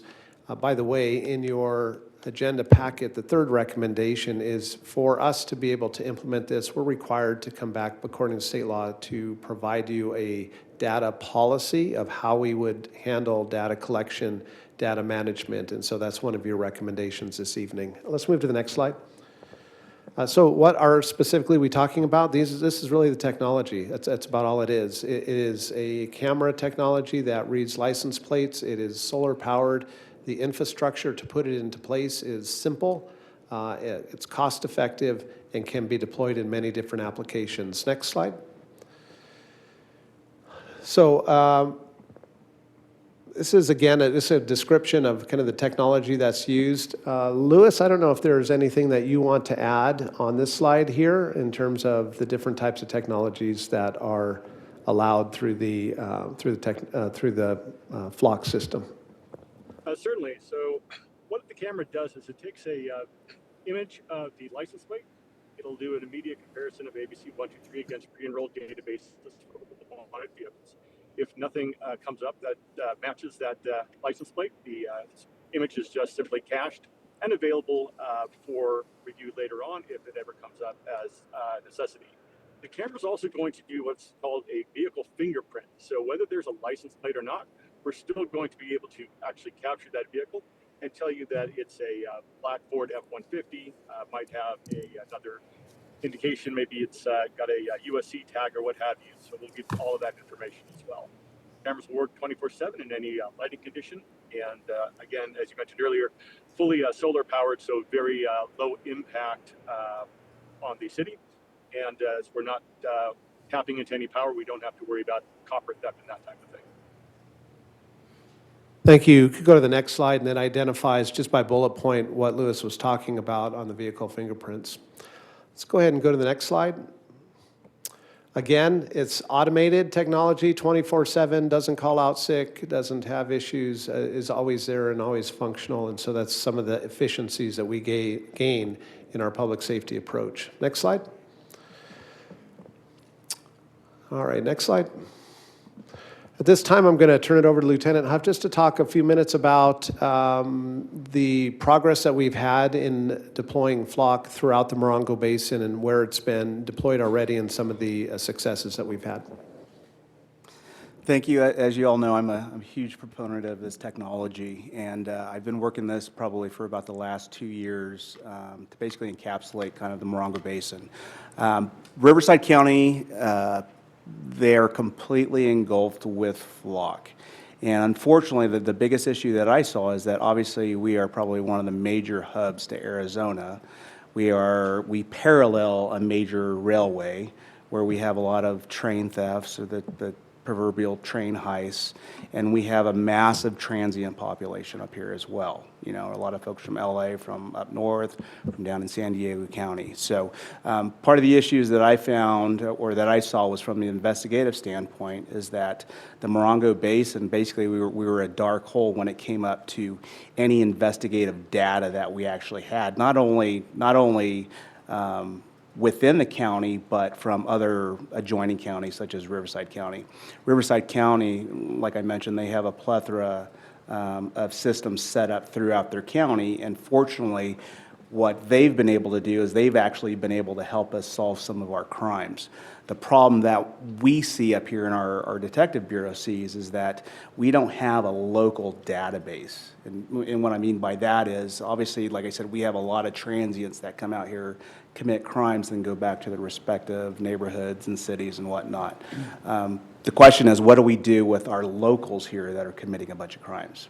And unfortunately, we don't have the vehicle license plate data that we should. So that's when I started looking into this project. Many years ago, I oversaw a project in the city of Highland called Vigilant. And Vigilant was kind of, I would say, knowing what I know now about flock, Vigilant is definitely flock's little brother. Definitely flock's little brother. But from an investigative standpoint, it is like completely aided our investigators. Like we always use this term with flock, that it's a force multiplier, you know what I mean? But it's completely aided our investigators with various investigations. Since the inception, so locally, the 62 corridor is my main priority. Not only the business corridor areas, but the adjoining neighborhoods to the north and south of the highway. Back in February, we launched the project in 29 Palms. So far, 29 Palms, we have 9 total intersections that are covered. Tremendous collaboration with the city manager there as well as Curtis. And it has proved priceless as far as the expediency of cases our investigators, not just our investigators, but our deputies, have actually been able to solve crimes. So several different instances. I think probably one that everybody's familiar with is the Palm Springs bombing. So the Palm Springs bombing, we were actually able to identify the vehicle. We were able to capture the vehicle. We were able to identify the registered owner and whatnot through additional databases, and we were actually able to track that vehicle all the way down to Palm Springs, where we actually linked into their flock systems there, so it was a huge benefit for the FBI and the ATF when they're establishing timelines and suspects and basically the method of operation from the suspect. There's several other cases. Our detectives, as a matter of fact, from the 29 Palms flock system, just 2 weeks ago, we had a rather egregious lewd and lascivious act with a female minor under the age of 14, so 11 to be exact. And unfortunately, the suspect was a local up here, but the unfortunate thing too is that this suspect also victimized several other children, not just in San Bernardino County, but in Riverside County as well. Fortunately, we were able to identify modes of travel, locations where the suspect went solely using flock, and we actually captured the suspect out in Riverside County. So it's a tremendous system, and I love it. I mean, it's a great system, and I think it's only going to benefit the citizens of this community and the entire Morongo Basin. Terrific. Thanks, Lieutenant. I appreciate that. Let's move to the next slide. This identifies the potential locations primarily along Highway 62. That is our primary business corridor, so we do focus on that.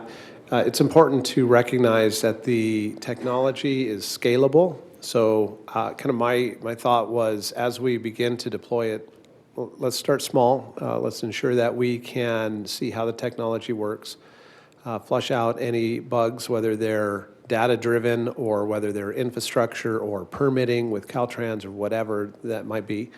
And then we can always scale up. Pretty easy to add additional locations as the case may be. But if you think about it, I mean, Yucca Valley, you have 3 points of entry and exit, and so it's relatively straightforward in trying to identify where you want to be looking. So I believe that's the last slide. Next one. Okay, that is the next one. That's the last one. So the recommendation before the council, before we answer any questions for you, is to receive an update regarding the safety enhancements. Number 2, authorize a 2-year contract with Flock Safety for the procurement, installation, data retention in an amount not to exceed $158,000. Direct staff to develop and return an automated license plate reader policy addressing specific details to protect privacy and civil liberties, including authorized purpose, access control, monitoring and security, data sharing restrictions, data retention, for council consideration. With that, we'd be happy to answer questions after public comment. Thank you. Anyone in the public, would you like to comment on the flock camera system? Yes, go right ahead. Thank you again. This sounds like a wonderful idea. I'm all in favor of it. This is great. I was just running the numbers here. So 158,000, how many cameras approximately are to be installed for $158,000? So it's initially 20 camera locations, and so it's the cameras, the installation, turnkey, permitting, and then data retention and access for the first initial 2-year period. Okay, that's what I thought, and I just wanted to confirm. So divided by 20, that's almost $8,000 per camera installation, 2 years, correct, of service. Oh, sorry. So that makes sense. However, I looked online at the city of Campbell, California, and they have it listed that the flock safety system is $2,500 per camera. So I was just curious why they're charging us so much more versus Campbell. Just a question. Thank you. Thank you. Anyone else have any questions or comments in the public? Anyone online? No. So let's take it back to the council. Go ahead, Councilmember Dennison. Yeah, thank you. This might be for the lieutenant. So I started thinking there were mentioned during the presentation that vehicles that may not have a license plate, which would be common for some of the characters that come in and out for, not good deeds. And then there was a thing about fingerprints, so it can help identify the car based on its, look and stickers and all that.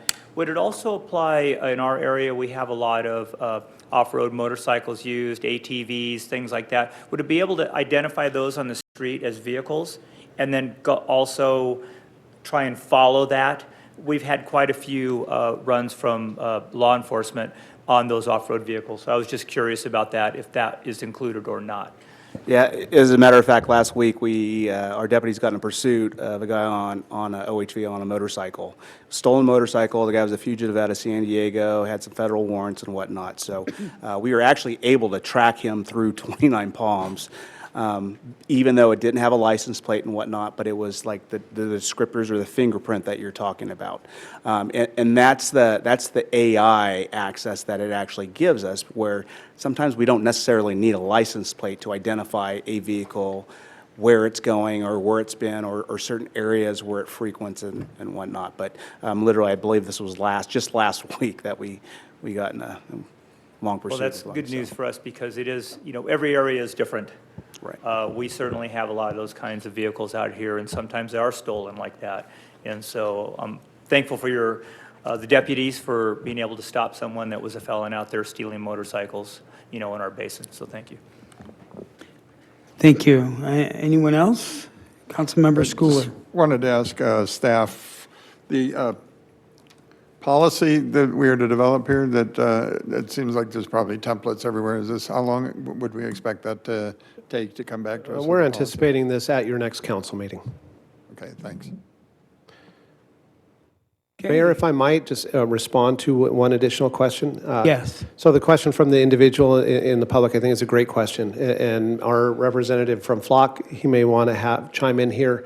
But I think initially, we don't know what that other cost incorporates. And so for California, I think each individual city is going to be a little bit different depending on the infrastructure type that we're using, the type of permitting that's required. For example, when we want to put it on Caltrans' existing infrastructure, that permitting process is extraordinarily painful. And so that may take time, and that is all on the vendor to do. And so there may be other factors. Louis, I don't know if you have any other additional information you want to add on that component. I don't have enough detail on the Campbell project to be able to speak to it at the moment, but I'd be happy to share information with you at a later date. But the point is well taken, and we'd be happy to look at that closer. Perfect. Councilmember, Mayor Pro Tem, do you have anything? Yeah, first of all, thank you for the presentation. I was first introduced to the Flock system at a conference, I believe it was about a year and a half ago. I was very much sold on the concept. Public safety is a real important priority for our council and for our community. We really pride ourselves on the men and women that are out there protecting us, and we really want to support them. We also included some additional funding for an extra detective, and also we have a limited budget. So this is a great way to give some tools to our partners in law enforcement to be able to solve crimes, to be able to act quickly before another victim happens to be sought after, and also get more time for detectives, help speed up the time of detectives being able to get cases off their books. The gentleman who's on the online there with Flock, obviously the Flock system has a lot of different types of cameras, a lot of different abilities. We're looking at one for license plates and so forth. My question is, how was it determined? Was it with the Sheriff's Department in cooperation with you on where the locations were going to be for our first phase? And then also my second follow-up question would be, as we expand, which I'm hoping we do, I think it's important to try to get cameras closer to different particular neighborhoods. So if there's, let's say, a theft off of a porch, or somebody assaults somebody at a home, or someone's abducted in a particular neighborhood, let's say it's Country Club area or Sky Harbor or up on the Mesa or something like that, the closer the cameras are to the crime, the better. So I was wondering, how we went about picking these as our first phase, and am I correct in wanting cameras to be closer to actual neighborhoods?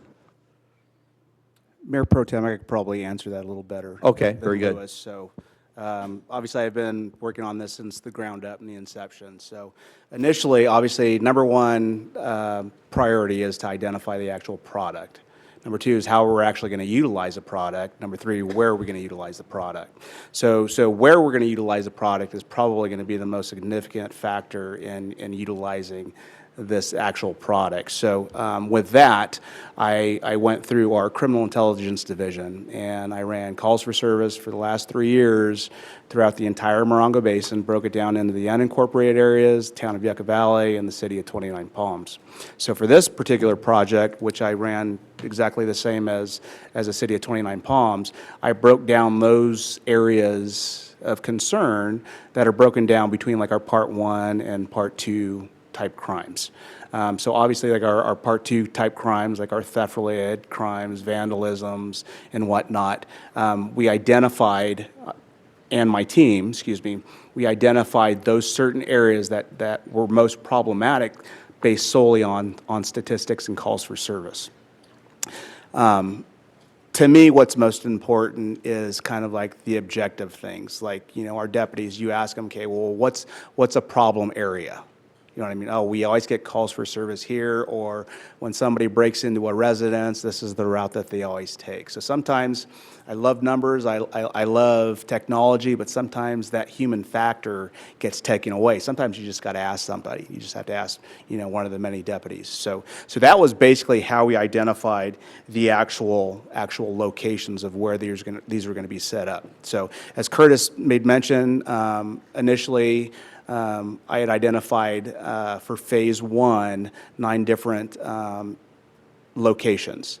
We kind of scaled that down to five different locations, but like you said, we can still build off of these. We can also identify how successful these locations are, and the equipment's modular, so we can move this around if we find that, yeah, you know what, maybe those statistics aren't really providing the results that we're actually looking for as far as crime fighting and public safety. So.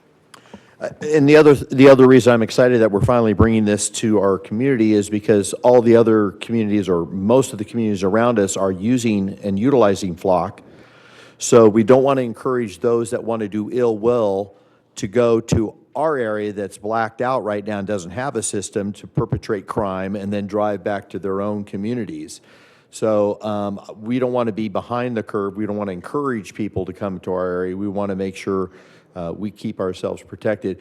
The installation time and all that, I'm a little concerned with Caltrans, and as projects go so slowly, we obviously have license plate reader technology on your vehicles already, on your sheriff's units and highway patrol.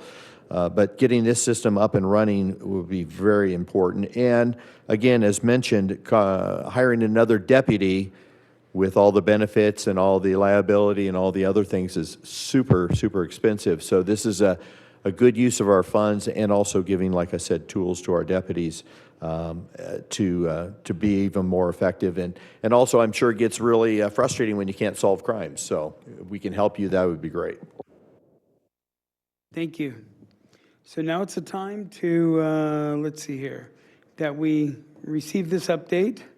And we have 3 items on the update, and our town manager read those. So one of them, I'll just say it shortly. Authorize the Flock camera system, authorize a 2-year contract, and develop and return an automated license plate reader policy. So anybody want to make a motion? I would love to move this item. Second. Councilmember Zabel? Yes. Dennison? Yes. Schooler? Yes. And Mayor Droz? Yes. All right, let's move on to townwide landscape beautification program. Mayor and Council, the item before you tonight is the townwide highway landscape beautification program.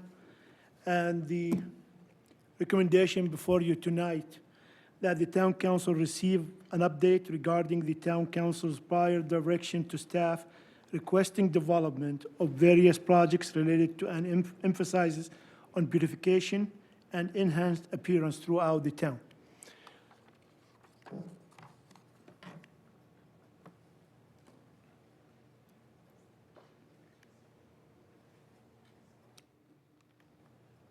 It's not working. Technology today. It's vibrating.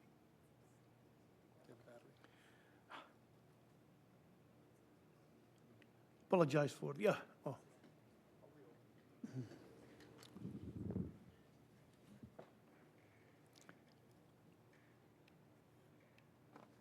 All right.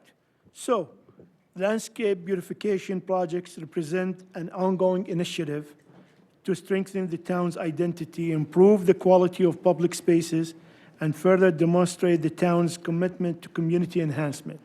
So the key priorities emphasized by the town council, that is to clean up, beautification, and enhance appearance.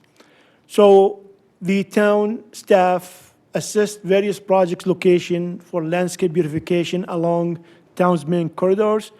We identified 4 locations for future landscape beautification projects, which is 62, State Route 62 and State Route 247 intersection, State Route 62 and Sage Avenue intersection, 62 and Demosa Avenue intersection, and finally 62 and Kickapoo Trail intersection. So we got a hold of our consultants to come up with some kind of concepts for these intersections so we can present it to the council tonight.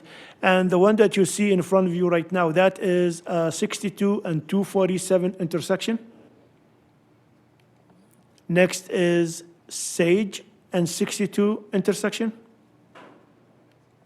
The third one is 62 and Demosa intersection.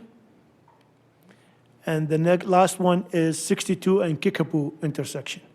So also we have identified that is what's a high maintenance landscape design, and that is, as you see, a lot of trees, a lot of shrubs, major irrigation system with electricity and backup and maintenance by town staff. And then we have the low maintenance landscape, which is, as you can see, is the desert look, rocks, some drought tolerant plants that is we would like to use. So with that being said, that is the, okay.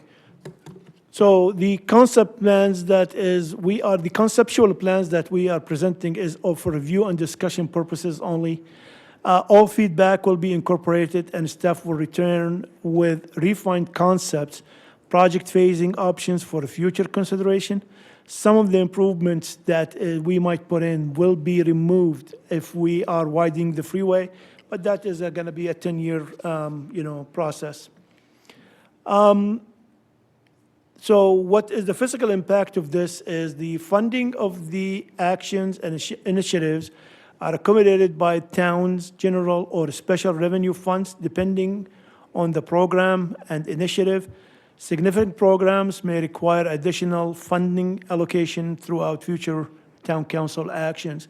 So with that being said, we would like the council to receive an update regarding the town, the prior direction to staff requesting development of various projects related to an emphasis on beautification and enhanced appearance throughout the town. What we would like from the town council is to prioritize, is look at the 4 intersections and let us know what is the number 1 that we need to look at, what is the number 2, and what is the number 3, so we can start on the conceptual plan. So that is conclude the staff report, and we'll be happy to answer any questions following public comments. Alex, can you pull the PowerPoint back up, please? Alex, if you could go to one that shows a little bit of a stretch of Highway 62 and mention to the council why we have the limited locations when it comes to right-of-way. And because as the council has discussed over time, the goal is to really start improving the appearance of Highway 62 and long stretches of Highway 62 if possible. Right-of-way is our biggest limitation. So Alex, if you could go either there or one of the other slides, maybe down by Kickapoo, showed along the highway how limited we are on right-of-way, and then talk about, if you could talk about that a little bit, please. So in this intersection here, the right-of-way that is most of the improvement that is requested, I'm going to say about 45% of it located within right-of-way or Caltrans right-of-way, which is required Caltrans permit to get to that project. And that is something that is we will discuss, and with Caltrans and how we're going to approach that. Not only on this intersection, but also on Demosa, I believe it might be on Sage, it might be also affected by the Caltrans right away in some areas. So with the concept and with the council direction to the staff, we will start looking at each intersection individually with a priority and then identify what is the right-of-way issues that we might have and bring it back to the council in the future to discuss. So the limitations of the Caltrans right-of-way that we are dealing with essentially leave us with what I refer to as the outer highway median islands.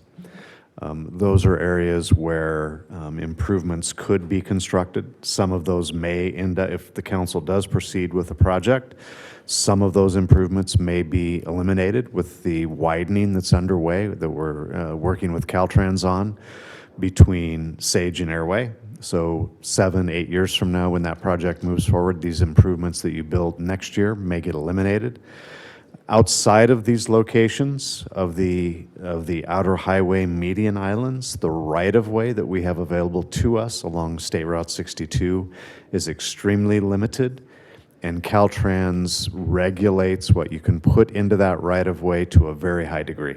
So if you're asking if we could put a tree in for tree landscaping along Highway 62 in that area, the answer is no. Caltrans won't allow that. So we wanted to emphasize those limitations that we have to work with, and Alex and our landscape architectural firm, Herman Design Group, did a good job of highlighting what our options are for starting to implement these programs. So we just wanted to give you that background on why it is such a limited area, is that right-of-way is just not available to us.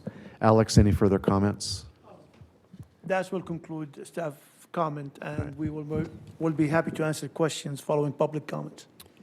Thank you. And Mayor, thank you, Alex and Shane, for both that. So really the two key decision points this evening. One is if you could provide priority direction on the specific intersections, that would be helpful.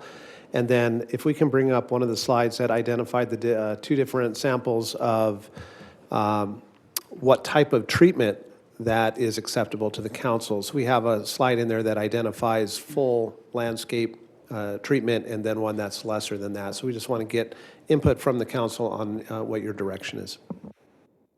All right, thank you. Is there anyone in the public that would like to comment anything on this? Right ahead, Eric. Good evening. My name is Eric Leonard. I live in Yucca Valley. I had a question regarding the agenda and the report. I noticed that it looks like there's a layout for the entry sign on Kickapoo, and I was wondering if that changed, if there's any update, or if that's just theoretical. I didn't see it in the slides, but I saw it in the agenda, so I was just curious. So if you're referring to the new entryway sign that's being discussed, that is at the Camino del Cielo intersection with Highway 62, not at Kickapoo. So Okay. a little bit further west. Okay, so no change then? Yes, sir. Okay, thank you. You're welcome. Is there anyone else in the public? Anyone online? Yes, we have somebody online. Yes, I have one speaker requesting to speak. Eric Menendez, I have requested you to unmute. You have 3 minutes to speak. Hi there. Yeah, I think you answered my question. I had questions about the right-of-way, but I think you answered some of the questions regarding the Caltrans limitations. I just wanted to give feedback that it would be nice if there could be some way to ease the path of travel to those inner highway or outer highway businesses. But I think this is such a great concept, and I think it's the right direction, especially as you move forward with your Old Town beautification, and I'm looking forward to seeing it move forward. Thanks, Eric. Thanks. Nice seeing you at the soda with the mayor this morning. Likewise. Okay, anyone else in the public? No? Okay, let's take it back to the council. So how about the Mayor Pro Tem? You want to go first? Yeah, I obviously, we want to go zero scape. We don't want to have any more maintenance issues and so forth. So obviously, that's the design of that I'm leaning towards. I think the two intersections that would definitely need treatment first would be, and equally in numbers, would be the Sage and 62, and also 62 and Old Woman Springs Road. Those two locations are key, and they're also the ones that have the most dirt and the most visibility. So I would say those were the two. I'm also glad that we're sort of tying this in with the sign, the monument sign, because I don't want to do one without the other. So I think this moves in the right direction. As you know, the council is wanting to do and present our community in the best way possible. And so we're continuing to try to work with small businesses and large businesses to step up the landscaping designs that we approved and replace dead trees and get rid of weeds and remove the trash and plastic bags that we see floating around. It just is not acceptable. And also the sidewalk displays, all those things together will help us move towards the presenting our town in the best light for our residents as well as for those that are visiting. Perfect. Anyone over here? Councilmember Schooler. Sure. I want to clarify, this is not one project. This is a choice between, or a prioritization, so it could be several projects? That's correct. Okay. Well, I mean, it feels like baby steps anyway, because we've got such a long highway, but if we're going to do baby steps, I agree with Mayor Pro Tem. 62 and 247 and 62 and Sage are, and I'm not sure which order. I think mine would be 62 and 247 first, and then 62 and Sage, and then Dumosa, and then Kickapoo. And I'll reiterate the need for xeriscaping. We would put in irrigation, drip irrigation at these locations. Is that right? As part of the project? Okay. Well, I wish we could do all four, and I wish we could do even more than four. But as far as baby steps go, I'm good with that prioritization. Well, in your comments, I wouldn't approve doing one versus the other. I would approve doing both at the same time or not doing them at all. I don't want to do little steps 3 years later, do another little step. It just doesn't have any impact doing it little steps at a time. I agree. I don't think I'm going to live long enough for this to, go in. So part of the process is the council is discussing priorities and baby steps and bigger steps. This is very conceptual today. So once the council gives direction this evening, we would move forward with the architect to take the plans to the next level and then have a preliminary construction cost estimate. All of this work is unbudgeted today, so we'd return to the council with what that preliminary estimated cost is, so the council can discuss that cost, where it fits into the budget, and how you want to prioritize at that point. So we'll be coming back to you with that information, but how you are prioritizing this evening is great direction for town staff. Councilmember Dennison. Yeah, thank you, Mayor. I think there's a not good opportunity here. One is I completely agree on xeriscape type level of plants in these areas, but I also want to emphasize that they would be priority of native plants to our area, to our community. I think it just looks well when our plants that we love are nurtured correctly and they present well to people that are visiting our area. So I don't want to get too far off track on bringing in plants from other areas. That's my position on it. We are probably 10 years away from doing the expansion between Sage and Airway, but also that's the busiest intersection in the entire Morongo Basin, and I think its presence really gives a good example of where we're going in our community.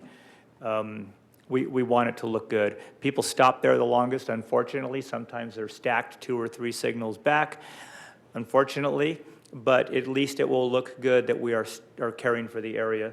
So I do like the Sage and, 247, 62, and Demosa, because we could tie those together right here. There's not a lot of area there. We already are taking care of most of it in front of the town.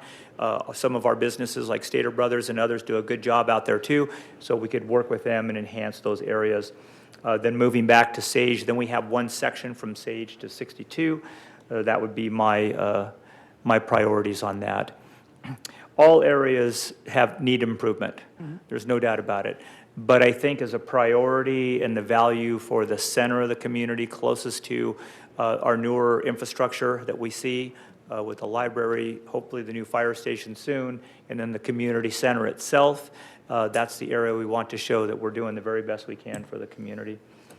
But other than that, yeah, let's keep that water use down, just like we're doing at the parks. All right, I agree with the native plants, but I do want to point out, make sure whoever's landscaping it chooses the right plants. Sometimes they think the same plants that grow in Palm Springs will grow here, but we have freezing temperatures. So it is a little different, so I would like it if that was pointed out. But that's small, but I think, basically, I think Old Woman Springs Road is number one, and I agree with Sage is number two. Probably, to me, the least important, but I would still like all four done, is Kickapoo. And, yeah, that's it. So I guess we'll go to, let's see here, what are we doing? So we're receiving the Receive and update? file, and I think the policy direction that you've provided is sufficient. Okay, so that's it, receive and file. Let's move on to item. Just Yes. one more thing. Also, I'm sure this will be done by staff, but I would look at actually the cost of the proposals that come back and also consideration of the ongoing maintenance for each of those to get a better idea how we would prioritize those. And thinking that, would that possibly be an addition to our existing services that we have for our plants in the community? We would plan on any of those approved projects for construction by the council be incorporated into our contract with Mariposa Landscaping as part of their maintenance of our medians and other improvements throughout the town. Thank you. All right, let's move on to item 16, Rural and Tribal Assistance, RTA Pilot Program Funding Opportunity. Good evening, Mayor and Council. Again, the staff has been introduced to an opportunity that we apply for federal funding for projects through SBCTA for the Rural Tribal Assistance Pilot Program. And the recommendation before you tonight that the Town Council authorize the submittal of the RTA grant applications for the following projects: the Old Town Park and Ride and Mobility Hub, that's Phase 2, Old Town project, and the Indio Avenue Pavement Extension Project. So the RTA program and the background on that is provide funding for planning and design phases activities for rural and tribal infrastructure projects. Program awards grants for hiring of staff or recruitment of expert firms to provide financial, technical, and legal assistance. Grant is awarded on a first-come, first-served basis. The RTA funding available is $54,200,000, and the minimum request is $250,000, and the maximum request is $2.5 million. So staff has been working on this, and we did apply for the project of the Old Town Phase 2, and that is to build the improvement completed by under Phase 1 to further support regional mobility, visitors access, and community needs, and includes additional service parking plaza with removable tables and umbrellas, shade structures, and a small play element. The second project that we applied for is the extension of Indio from Yucca Trail all the way to 62. And that will be including the realignment of Indio and Yucca Trail. And that will also include, it will be the installation of curb, gutters, sidewalk, ADA ramps, and of course, street lighting. The preliminary estimates of probable projects costs are included in each of the projects in the table below. No match is required. The following table illustrates each project total cost, no participating funds necessary for each project. For the Old Town, the estimate for the project is $3 million, and we ask for 2.5, which is the max. And Indio Avenue pavement extension, the estimate is $12 million, and we ask for 2.5 million, which is basically will help us out with the design, environmental, and right-of-way acquisitions.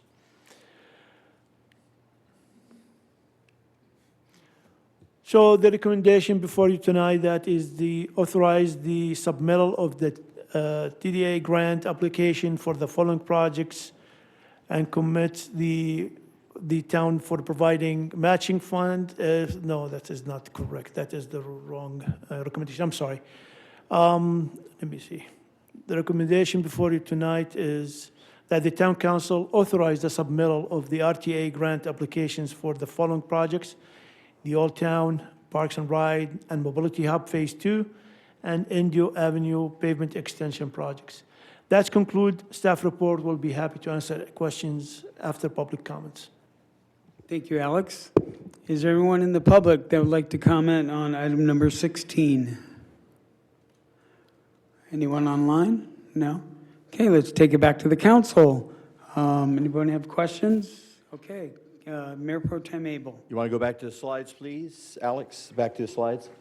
So, couple things. The grant that you're requesting, there's two different projects that are within the monies that you're asking.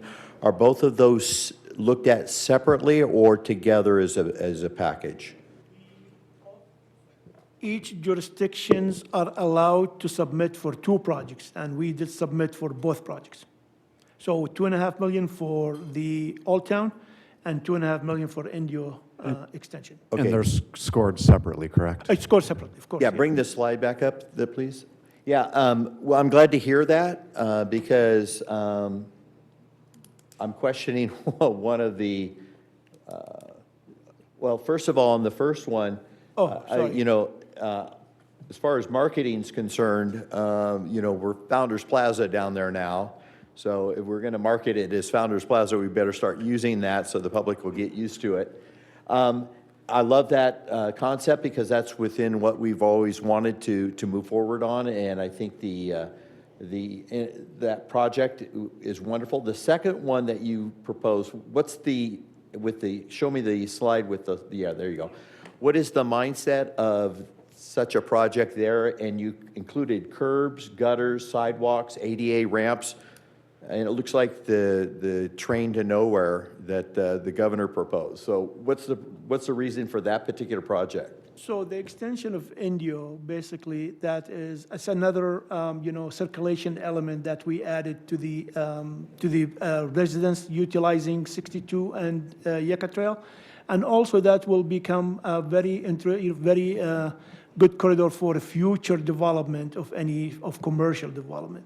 As you know, as Pertec is located in Sunny Slope, so that will be easier for them to use their trucks instead of using La Contenda where the kids are. So that is something that we thought about for a long time, and we've been applying for grants so we can help out with the economic development of the area. Now, when we applying for the money, it's just to do the design, the conceptual design. It's not to build anything, correct? That's correct. And then if we get the design approved, then that means when we go to or find funding to actually do it, we don't necessarily have to put curbs, gutters, and sidewalks? Absolutely. Well, we'll design it to include, but Yes. it doesn't mean that we install it. Doesn't mean we have to do that. We can do it in a future basis? Yes. So the answer to, that's correct. Yeah. That's Okay, correct. 'cause- It can be phased improvements. Okay, because as a resident, I'd say, what are they thinking putting sidewalks in the middle of the desert when my street doesn't have a sidewalk? And when on Highway 62, across from the Park and Ride, those sidewalks aren't even connected for all the businesses. So that's where I get a concern of that if we had to build it with all those things in there. Now, I understand if there's development happening and so forth, it's already designed, and paving it, I understand, but, that was my concern. The idea is to design the whole stretch up to, our standards. But building it, I'm not going to tell you we're going to be installing sidewalk. Will be not happening at this point. Okay. But we'll design it for sidewalks. Thank you. Anyone else? Yeah, Just curious about that little jog at Indio and Yucca Trail, that realignment. Can you explain that to me? Yeah, as you can see that it's the intersection does not match on between, Business Drive and Indio and Yucca Trail. So this is a concept that we came up that is for us to realign Indio, so it will be. So it'd be consistent with the south part of India? Yes, Okay, yes. thank you. Okay, anyone else? Councilmember Dennison? Okay, and I don't either. I agree with the sidewalk thing, but this is just for conceptual and design. So does anyone, let's go on to this. So that we authorize the submittal of the RTA grant and for both of these, the Old Town and Indio Avenue. So does anybody want to make a motion? I'll make the motion. Dennison will second. Councilmembers Abel, Yes. Dennison, Yes. Schooler, Yes. and Mayor Droz. Yes. Now we're moving on to item 17, ordinance number, says XX, amending chapter 12.60. So let's discuss that. Mayor and Council, the item before you tonight is the Town Council amending Chapter 12.60, encroachment and excavation for Title 12, Vehicles and Traffic of the Yucca Valley Municipal Code to add a new section, 12.6.295, governing street restoration. The Town Council being to introduce the item. High Desert Water District is advancing the $108 million for Phase 2 sewer, and they're scheduled to begin construction in August of 2025, which is already started. This project includes roadway in areas such as Country Club, Story Park, and Sky Harbor. Portions of Phase 2 are grant funded, and V5 is serving as the owner's representative, while Sukit Construction and West Coast Civil from Progressive Design Build Team. Design work, permitting, and environmental surveys, including a Western Joshua Tree census, are currently underway. To help the town manage roadway conditions following significant infrastructure investment, staff has proposed to adding the section 12.60295 to establish a clear standards for pavement restoration and paving. These standards are essential to protect an estimated $25 million in a new roadway anticipated as part of the sewer project. The ordinance creates uniform requirements for full-width, high-quality street restoration after sewer and utility excavations, safeguarding taxpayers-funded improvement and ensuring safe, long-lasting infrastructure for the community. The staff have discussed this project with all the utilities, and we came up to an agreement, but recently the town council and town management have received a letter from Edison opposing this ordinance. So I will let Tom discuss that portion of the staff with you. Sure.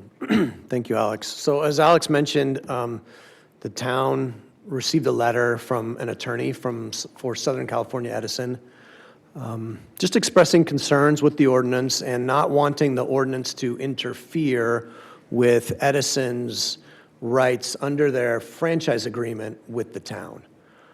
I spoke with the attorney and explained that this ordinance only applies to situations when the street surfaces are disturbed due to construction of sewer main lines or sewer lateral trenches and nothing else. It's just sewer-related work in the streets and not Southern California Edison work. He still requested one additional sentence to be added to the ordinance to make it just explicitly clear that it does not apply to an entity that's operating under a franchise agreement with the town. So we've added that language to an updated version of the ordinance that has been distributed to all of you and also made available to the public. And so with that one addition, the attorney from Southern California Edison told me that his concerns would be alleviated. So the recommendation is that any motion to approve this ordinance include the ordinance as updated and as distributed to you. That's concludes staff report. We'll be happy to answer any questions after public comments. Thank you, Alex and Tom. So is there anyone in the public that would like to comment on item number, whatever it was, 16? 17. 17.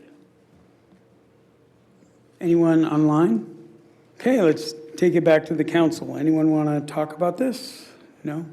Mayor, it looks to me like the amendment that was proposed and council spoke of is pretty clear as far as franchise agreements. I would move to approve this. All right, Councilmember Schooler, anything?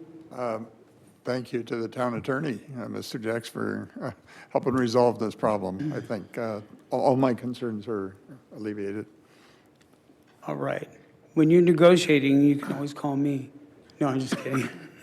Anyway, that's a joke, everybody.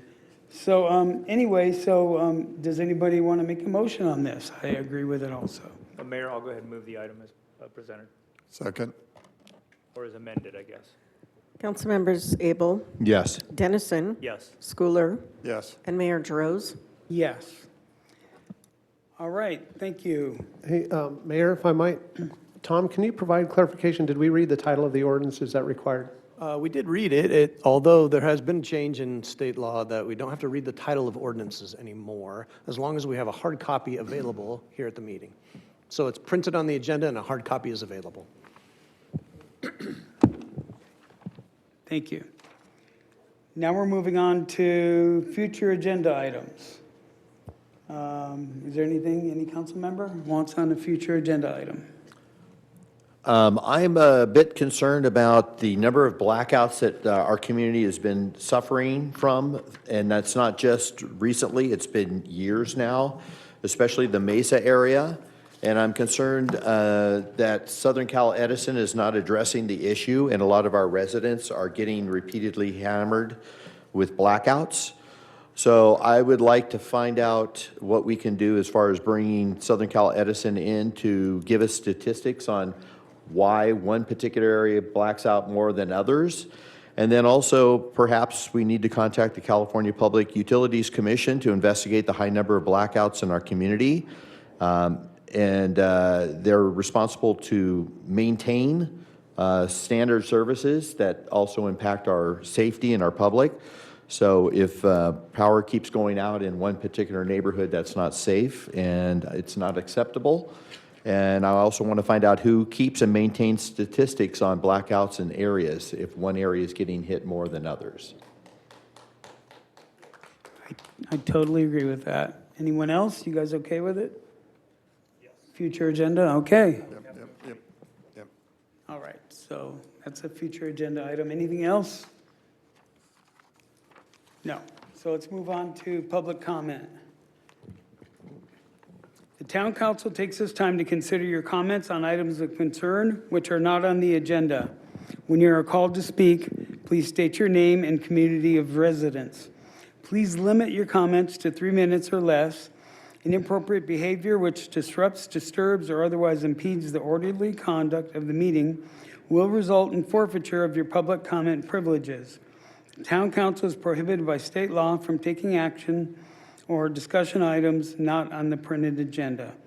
So is there anyone? Mayor, if I might suggest to the council for your consideration this evening, there may be members of the public that are interested in hearing about the Animal Shelter Review Committee's first meeting, and that may shape their public comment to you this evening. So we would recommend that that be moved in your agenda to take that prior to public comment.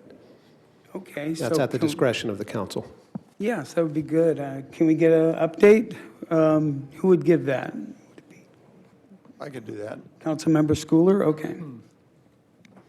Okay, well, we're updating the rest of the council on the first committee meeting that we had. regarding the animal shelter. That was on August 21st. We had about 45 participants come and participate in that, and it was a workshop format, which seemed to work really well because the interaction with staff and the public was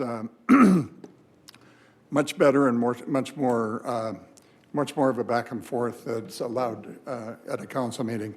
The mayor and myself represented the council at that. We did a little housekeeping to start with. I guess naming the committee. We named it the Yucca Valley Animal Shelter Committee. I agreed to chair it. The meetings will be, we held that meeting at 4 o'clock, I believe, and public input was such that we decided to move it in the future to 5:30 p.m. on the third Thursday of each month. Highlights, actually, biggest highlight, or not biggest, but an important highlight was that we had 3 animal shelter staff there, as well as town manager and deputy town manager. And so we had a lot of good input from staff. Ryan, Amanda, and Nathan from the shelter staff were very helpful in answering a lot of the questions that came up and participating in the discussion.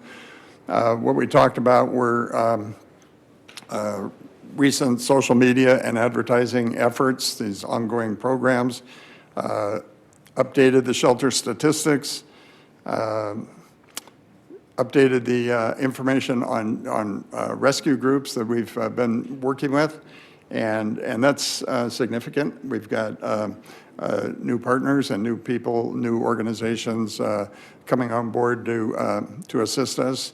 And we know we have a crisis at the shelter still, and it's unfortunate and it's heartbreaking, but these steps are giving us optimism that we're moving in the right direction, and the public input was very important to that end.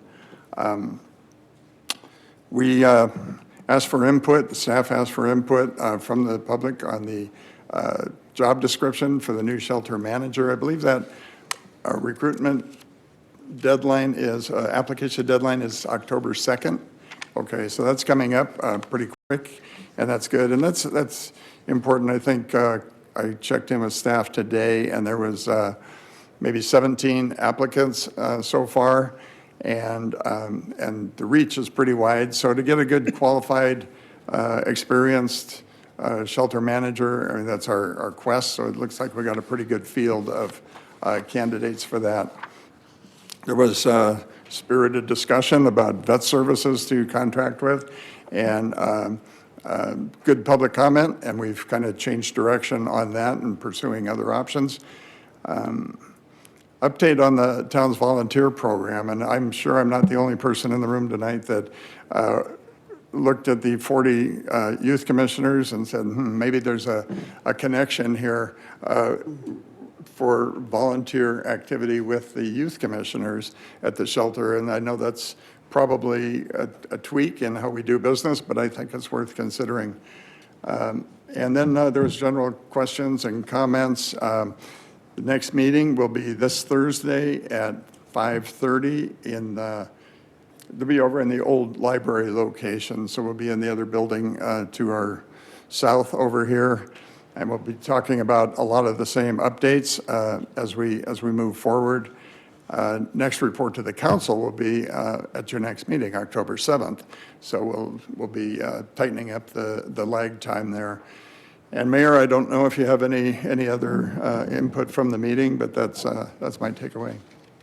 No, I just think it was a great meeting, and we have a long way to go, but we've also come a long way. But anyway, now's the time for public comments.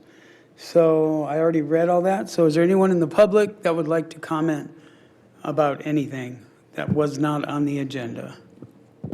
Mayor, we have a request to speak by Tim Humphreyville.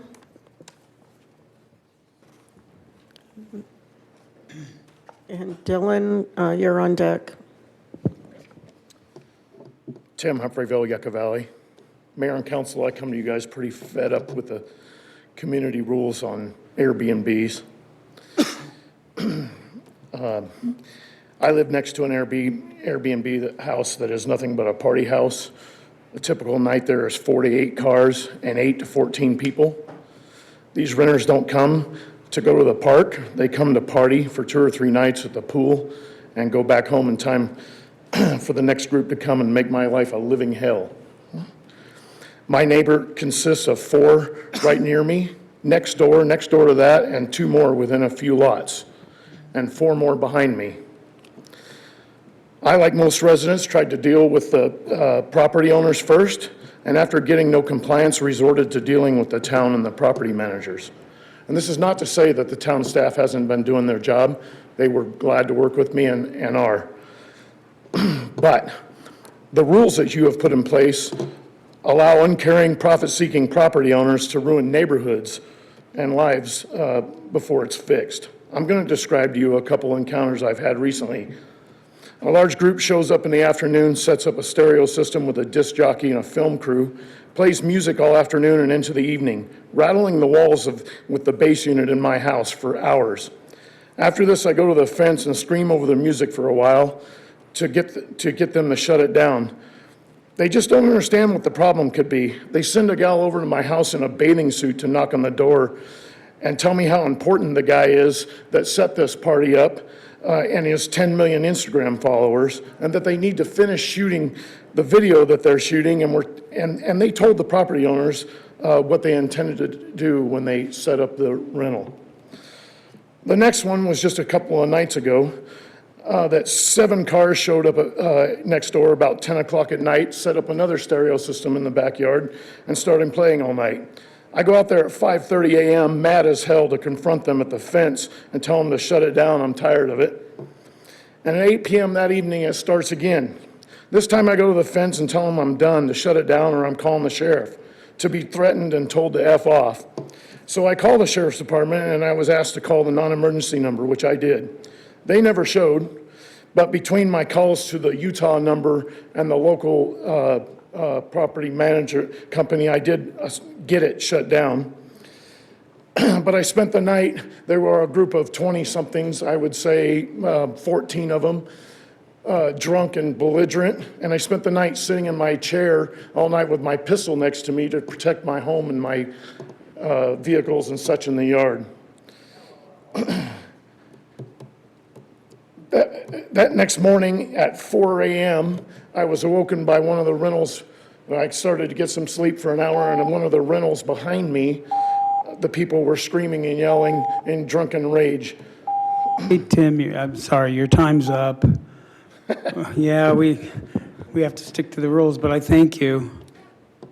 I would like to finish. I have like another minute. I can't. I've turned so many people down in the past, so. Okay. Thank you. All right, who's next? Dylan Roscover. And then Good Cheryl. evening again. Mayor, council members, and neighbors. Hi, my name is Dylan Roscover. I'm here about Joshua Lane and about a man named Leon Dowd. On September 4th, Mr. Dowd, 64, was struck by a driver going at least 50 while riding his bicycle at Joshua Lane and Pueblo Trail, a few doors down from where I live. He later died that afternoon. Now, why do these things happen? Joshua Lane is a 2-lane collector road running through residences and a school, Joshua Springs Christian School, without so much as painted white edge lines. No shoulder, no bike lane. Strollers, bikes, children are pushed to the curb daily while drivers treat the street like a cut-through. I've seen this ongoing for the 2.5 years I've lived here, right outside my front door. Thousands of cars daily on a street with no refuge for pedestrians or cyclists is a recipe for exactly what happened to Mr. Dowd. Public safety is our top budget priority here in Yucca Valley. The town has invested $6.5 million in law enforcement and equipment. That's important. But safety isn't just sirens. It's stripes and speed limits that prevent the call in the first place. Joshua Lane is expensive to maintain. Higher speeds beat up pavement faster. Calmer speeds save not just lives, but the asphalt as well. I have good news for all of you here tonight. You now have clear legal tools to act on this. Under Assembly Bill 43, speed limits can now be rounded down to the nearest 5 miles per hour, not just up. You can lower limits an additional 5 miles per hour on segments designated safety corridors or adjacent to land uses with lots of people walking and biking, like schools. Across the country, protected bike lanes have grown over 700% since 2011 because leaders are designing for people, not just throughput. My ask tonight are 2 simple, practical first steps. 1, use AB 43 to designate Joshua Lane as a safety corridor and to lower the speeds. 2, stripe a shoulder with a white edge line. Narrower perceived lanes slow drivers. This is a fact. A few inches of paint gives walkers and cyclists a refuge today. Mr. Dowd's family will carry this loss forever.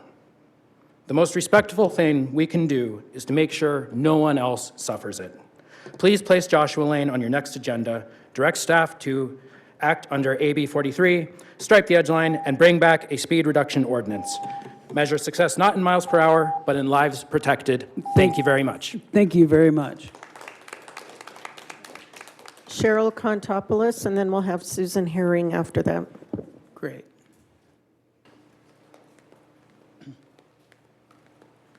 Howdy, I'm back. I know that, thank you for giving the shelter update, because I wanted to make sure I didn't cross over or what anyone else might say later. I want to thank you for moving forward with the committee and the opportunity to provide an exchange of ideas and feedback with the Mayor Droz and new Chair Schooler. It's with great appreciation that a quick response was made to the one issue that you rethought and moved on from that based upon the reaction of everyone in the room. A giant step has been made now involving well-known and respected local resources to whatever level that may be, who are very much respected and a great collaborative relationship that can move forward. No dog left behind, which I know will be discussed by others. It leads to my reiteration of needing behavior training specifically identified in the project plan. And the reason for that is because there's one staff member who was great, Amanda, who is in behavior training right now. I'm hoping that they all can. Some of that training through Cal Animals is for continuing education. I have no idea if it leads towards a certificate or not, but it should be necessary because, again, there are still those dogs that need help who we don't want them to fall through the cracks. And maybe involve Blue Barn in doing some training with some of the dogs to help get them adopted. Thank you, Brooke, for responding to my emails, and thank you for anyone who ends up directing them to her. I don't want to hit her up directly. Regarding the microchips and the licensing, which is being handled. One word, volunteers. It appears the stray holds and rescue only tabs need to be updated. I don't see any September dates on those. Again, one word, volunteers. Thank you, Terry, Leslie, and Deborah for helping receive and acknowledge my volunteer application. I'm looking forward to helping before and after my knee surgery. I can do calls and help with stocking. Thank you to the community for supporting the shelter and the very necessary needed changes. I don't know where we would be if we didn't have all these people online and in the room.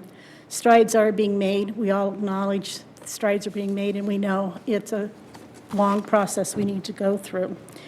Thank you to the Tiny Pony and Art and the Animal Action League. They did 30-plus dogs and cats last Saturday. The Saturday before that, Joshua Tree in Palm Springs did a pup pool party, very well attended with many of the dogs that had been identified as dog aggressive, including one you will hear about later. And staffing, I'm not sure about part-time staffing. Coming from an HR and finance background, I know some of the reasons why people are part-time, but you really want full-time to be dedicated, not that they're not dedicated, but long-term ongoing support. Thank you. Thank you, Sharon. Susan Herring, and then we'll have Christine Bostrom.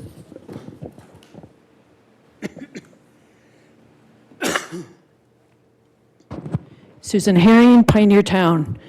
Well, I'm not going to be as nice as Cheryl, and I'm going to be blunt. And I'd like you to look very carefully at these 3 dogs. Curtis, we took your word and your trust when you talked to us about the Howdy dog, and that you looked at processes and that you felt that things would not happen again like the Howdy dog. 3.5 weeks ago, 3 emaciated dogs were pulled from the Yucca Valley shelter. These are the 3. 2 went to the Joshua Tree shelter, and 1 went to a private citizen here, Jana. These intake pictures that you see with the orange background is from the Joshua Tree shelter.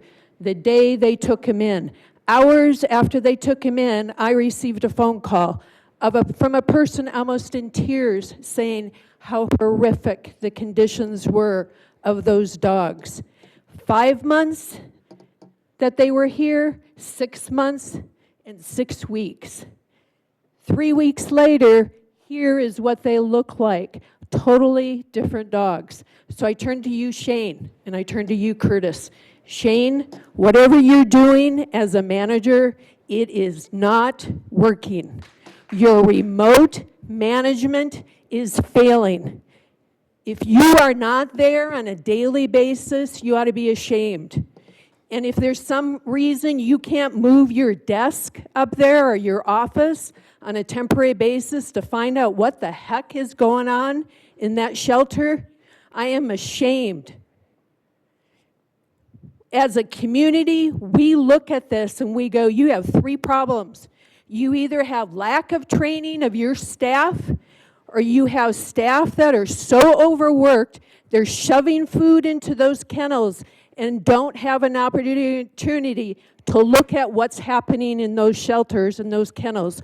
Or 3, you have employees that see what's going on, but they're afraid to come to you, which is what was explained to me by prior employees who came to you and to your HR department and were shut down and shunned. And that type of turmoil goes very fast in your department and becomes a hostile work environment. So I'm saying to you, something better happen here soon, because I'm sure these are not the only 3 dogs that we are aware of. Thank you. Thank you, Susan. Who's next? Christine Bostrom, and then James Porter.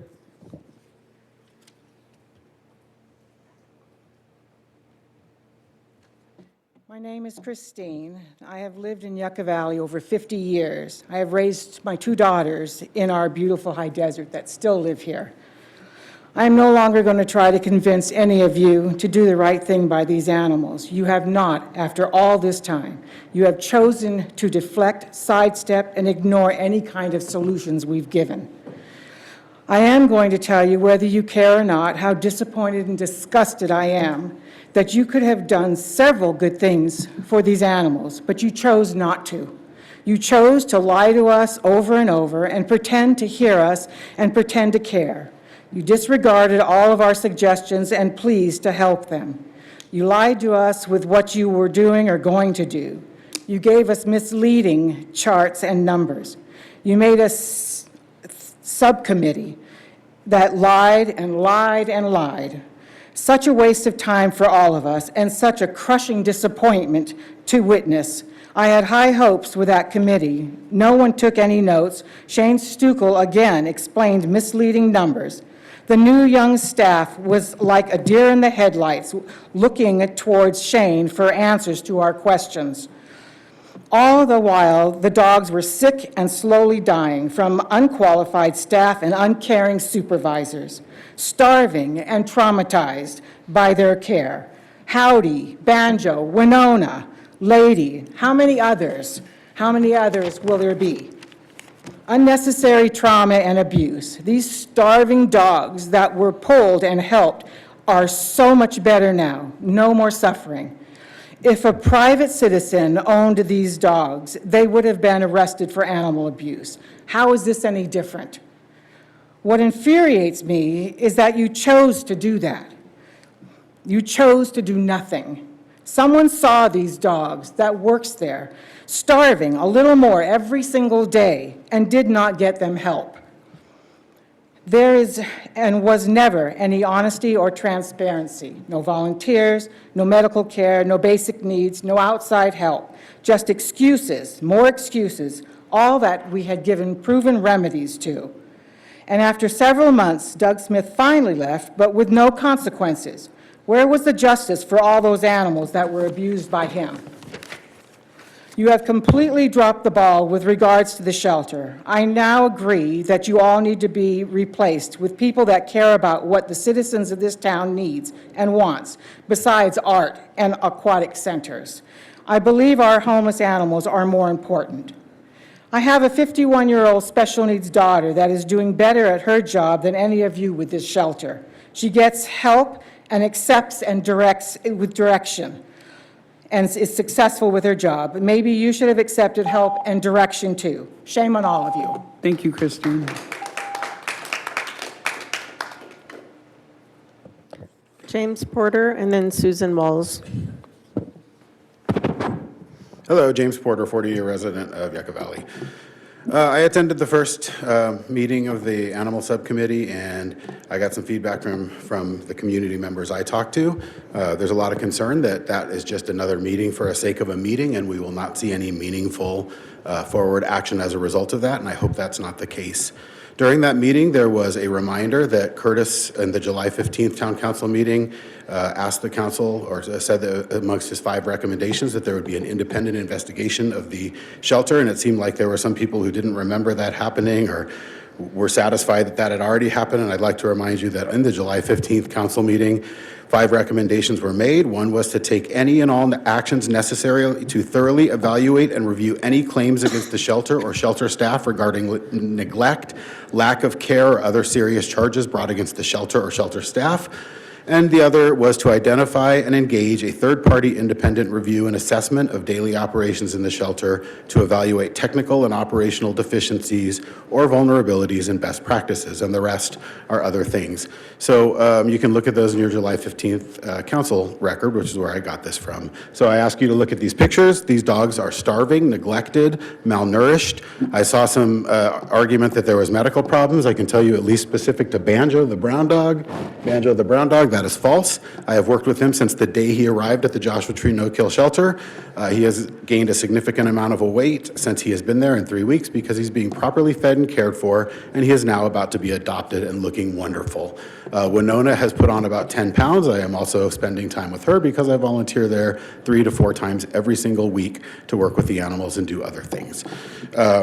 So hopefully it doesn't become a meeting for the sake of a meeting. A couple things I'd like the council to be aware of and maybe look at. A community member who routinely visits the shelter came to me to pass on a very serious concern about cleanliness, visited the shelter in the early afternoon, found several kennels filled with diarrhea, spoke to a staff member who advised that individual that they had cleaned the kennels for that day and that they would not be cleaning them again until the next day. Apparently they clean them once a day. If that's the case, that's a serious health and safety issue. I will be at the meeting on Thursday. I hope there's meaningful engagement with the council. Welcome, Frank. Happy to see you in Yucca Valley. You're a great guy. I hope you do wonderfully here. I'm trying to have a nicer edge on things. I'm very disappointed with the council. You guys know that. I'll be open about that for as long as I have a voice to be open about that. Jeff, thank you for the advertisement. We picked up 40 new members today, so our group's going great. And we are going to work to get rid of you guys if you don't respond and work on this. That's our job as community members. Merle, Rick, and Jim, you're first next year. Jeff and Robert, 2028. This will be your legacy if you let it be, and we will remind the community that this is your responsibility and your failure if it doesn't move forward in the right way. Thank you. Thank you, James. I'm not here to make a speech. This is a fashion show. This is a t-shirt, and the subject on this t-shirt is a cowboy, and it's also a little Maltese.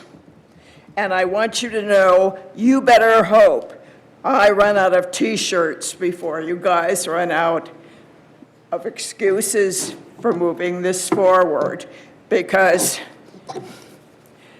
Howdy's here. Thanks, Linda. And I think Susan Walls was next, right? Susan Walls?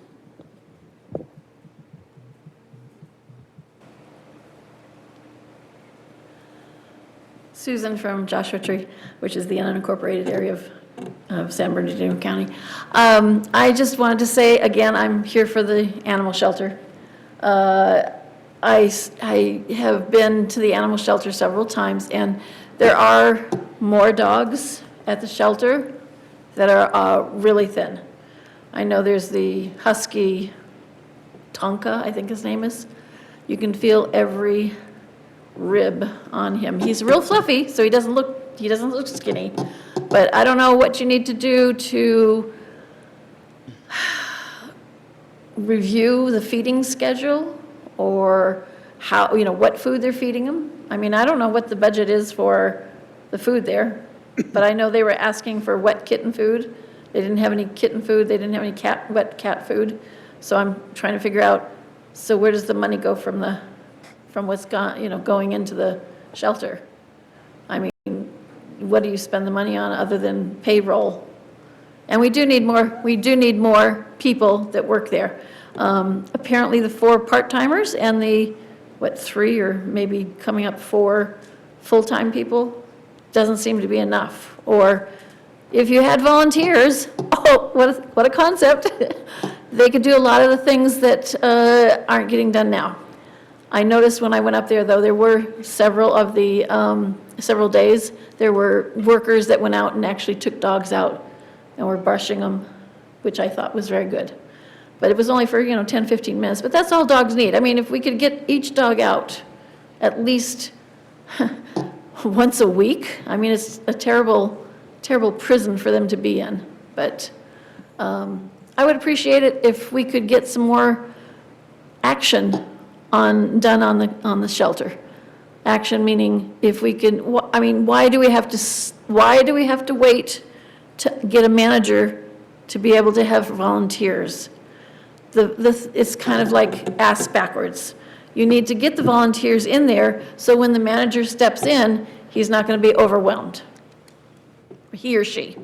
I just said he because it's like, but my thing is, as far as the volunteers, that's really, really, really important. Also, I sent an email, and I think it was Mr.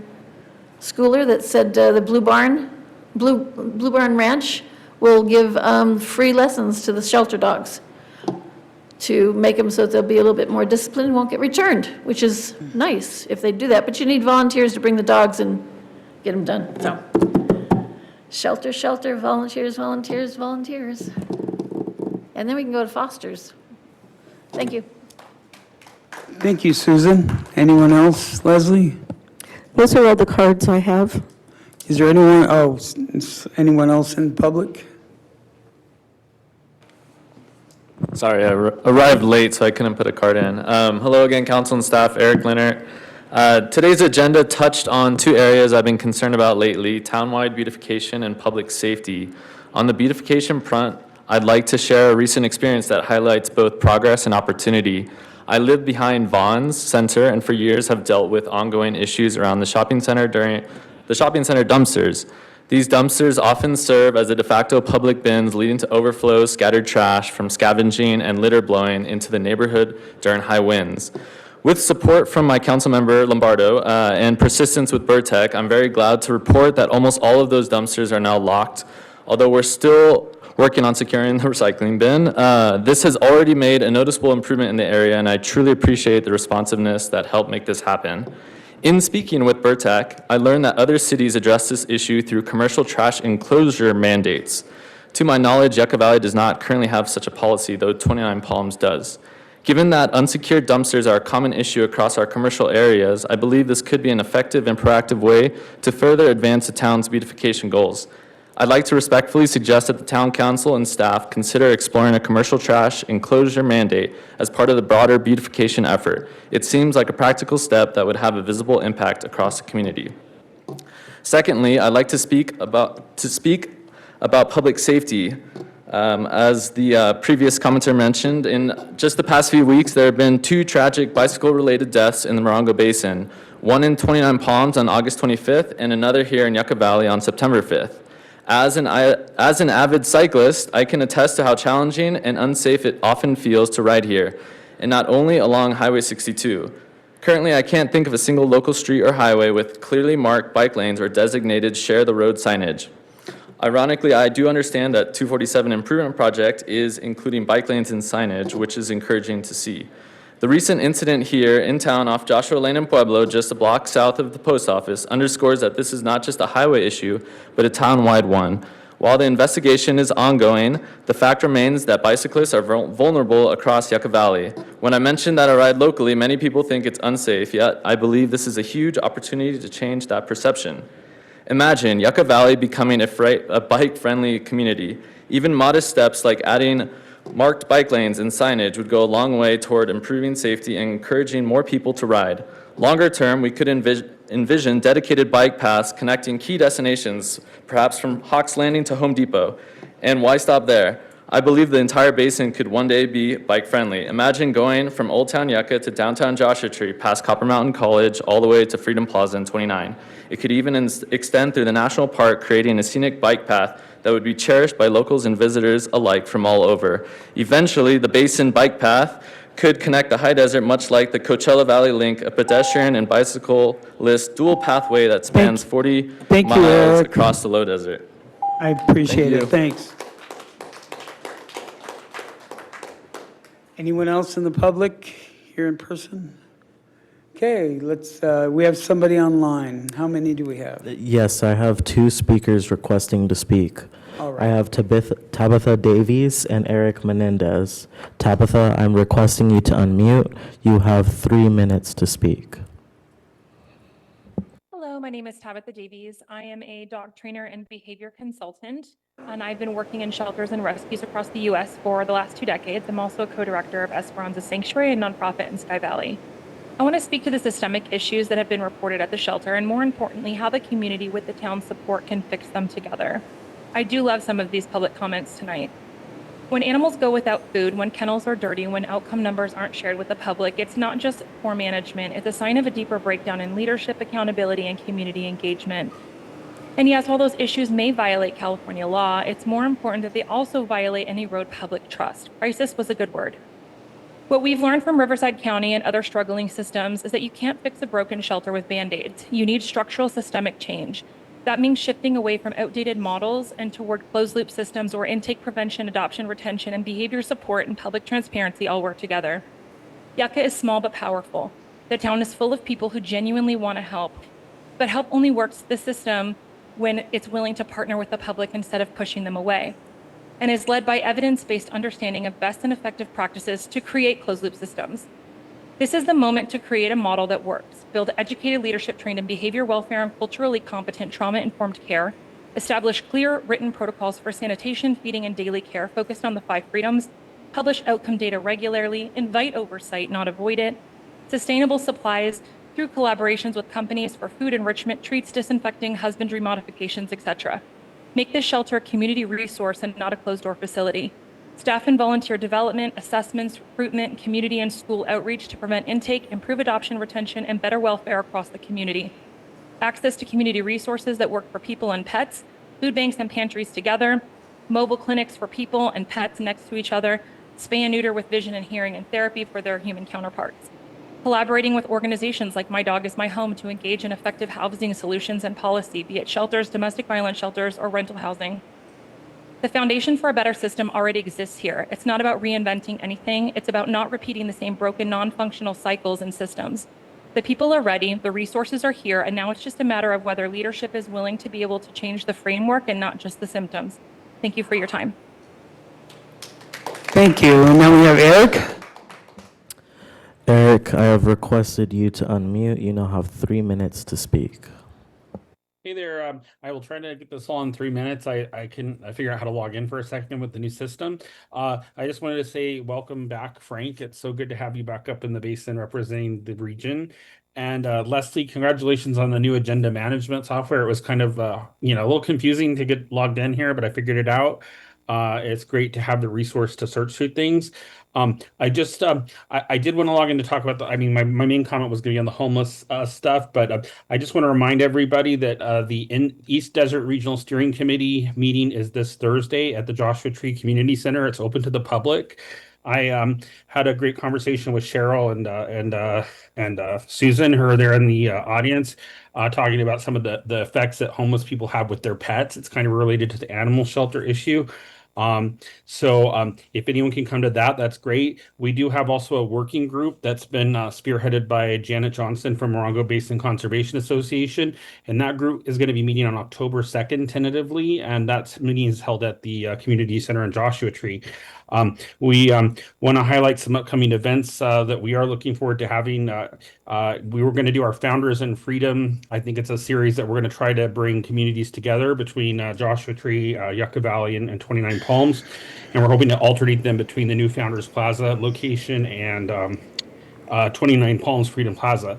And we're also hoping to have some Yappy Hour events to hopefully get some pet adoptions going and events. It's a really great concept that they have in Palm Springs. They have it a monthly event, or they used to at the Riviera, and it's a great social hour and way for us to kind of hopefully get our animals exposed and get them adopted. I think that is it for now. And again, thank you very much for hosting these, making these meetings accessible. Thank you, Eric. I guess that's it. We have one more speaker that is just requested. Greg, I have requested you to unmute. You have 3 minutes to speak. Please start with your first and last name. Hey, everybody, this is Greg Gendron. I have a lot to comment on, but I'm only going to comment on one thing. The meeting on Thursday, it's very important that there's some sort of microphone audio situation. The last meeting, hardly anybody could hear.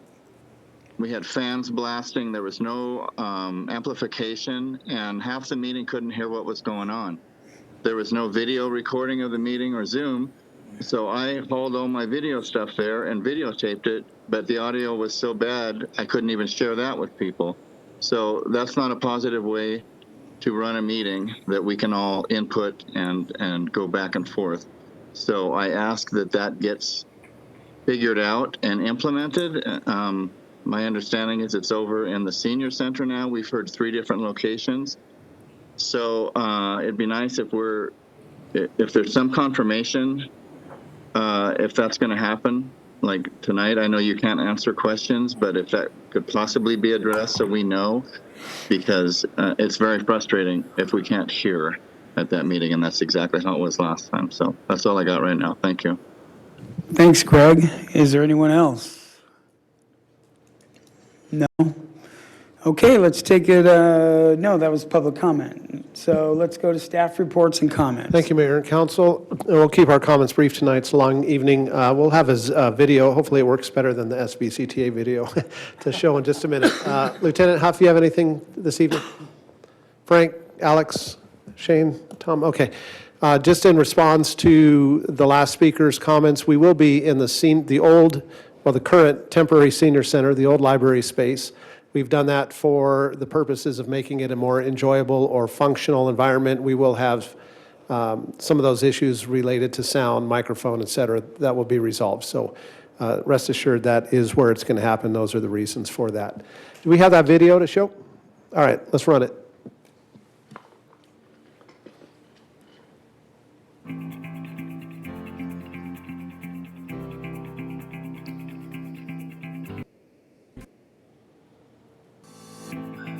If you make that full screen, please.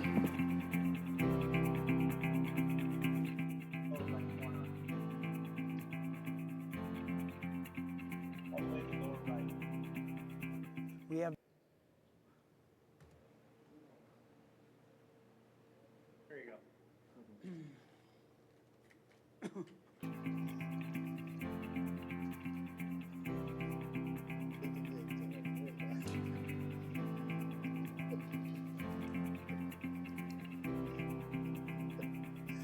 We have the honor of signing the beam that will be lifted up to the top of this new building in Yucca Valley, which will be our aquatic center and our new gymnasium.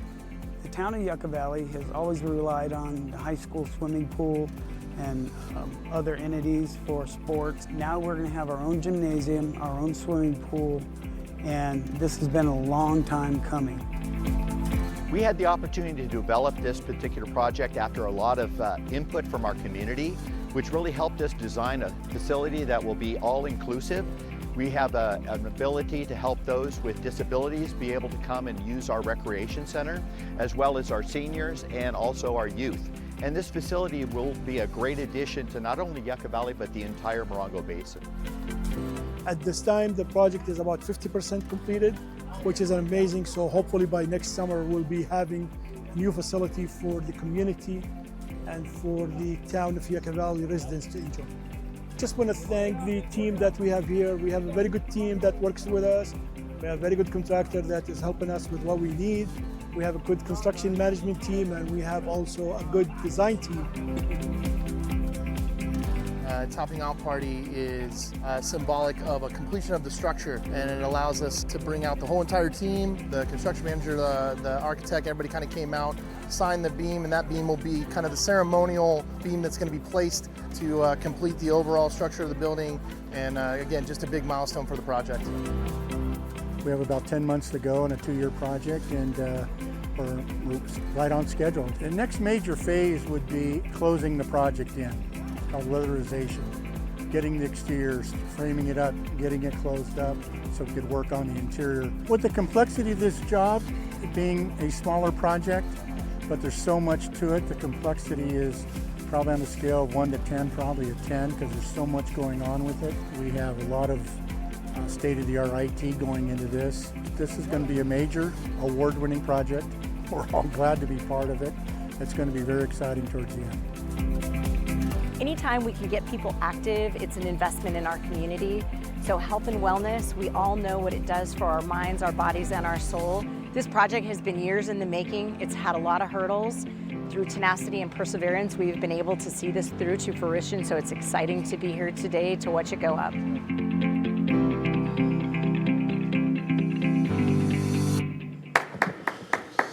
Yeah. Mayor, Council, thank you for participating in that. Unfortunately, I had to be gone that day, but I do appreciate your participation.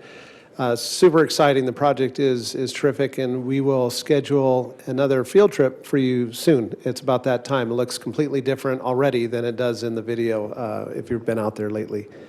I think that's all the comments we have this evening, Mayor. Thank you.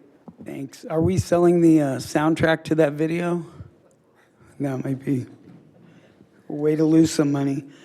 Okay. Let's see here. Now we have mayor and council reports. So, Council Member Dennison. Well, thank you, Mayor. I had a long list I was going to go over, but in the sense of time, I'll just make it brief. I want to thank the community once again for coming out. I heard every single person. I want to hear more on some of these subjects, too. That was very important. You know, I meet with the town manager at least twice a week, usually more. He knows I call him even more than that. So I've been to the shelter quite a few times also. I go in, I take a tour, sometimes undercover boss thing. So I'm paying attention to what's going on. I look around, I've seen things that weren't what I thought was completely in order, but I've also seen a lot of great things going on too. I know we have overcrowding in there, there's no doubt about it. I've seen Superman there. I found out if there's no top on the stalls there, he would jump right over the top. So he's a shepherd, a larger dog, but there's some cute dogs in there too. Kittens have been moving very quickly. They're in and out very quick. I'd go in one time, 4 or 5 or 6 or more were being adopted. I'd come in a few days later, cats again. The small kittens are so loved and warm. I saw this great family come in, brought their young daughter and young son, and they each got their very own first kitten. So I thought it was a wonderful event. But there's good things going on there too. I just wanted to let you know I am paying attention and I'm still always available. There was some discussion on cycling. I've always been an avid cyclist. I'm not as good as I used to be, but I've owned 3 bike shops before, so I was quite into it, traveled all over the country, used to race. And so I hear you loud and clear in your concerns about cycling.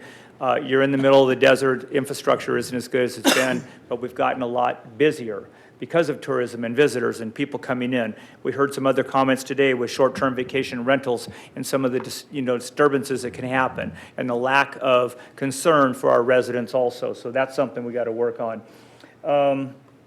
I go to quite a few events. I've been to a dozen of them here. I was going to talk about mainly in technology-driven. I continue to work throughout the county, throughout the state. I'm on quite a few boards, and the only reason I do that is to help support our town.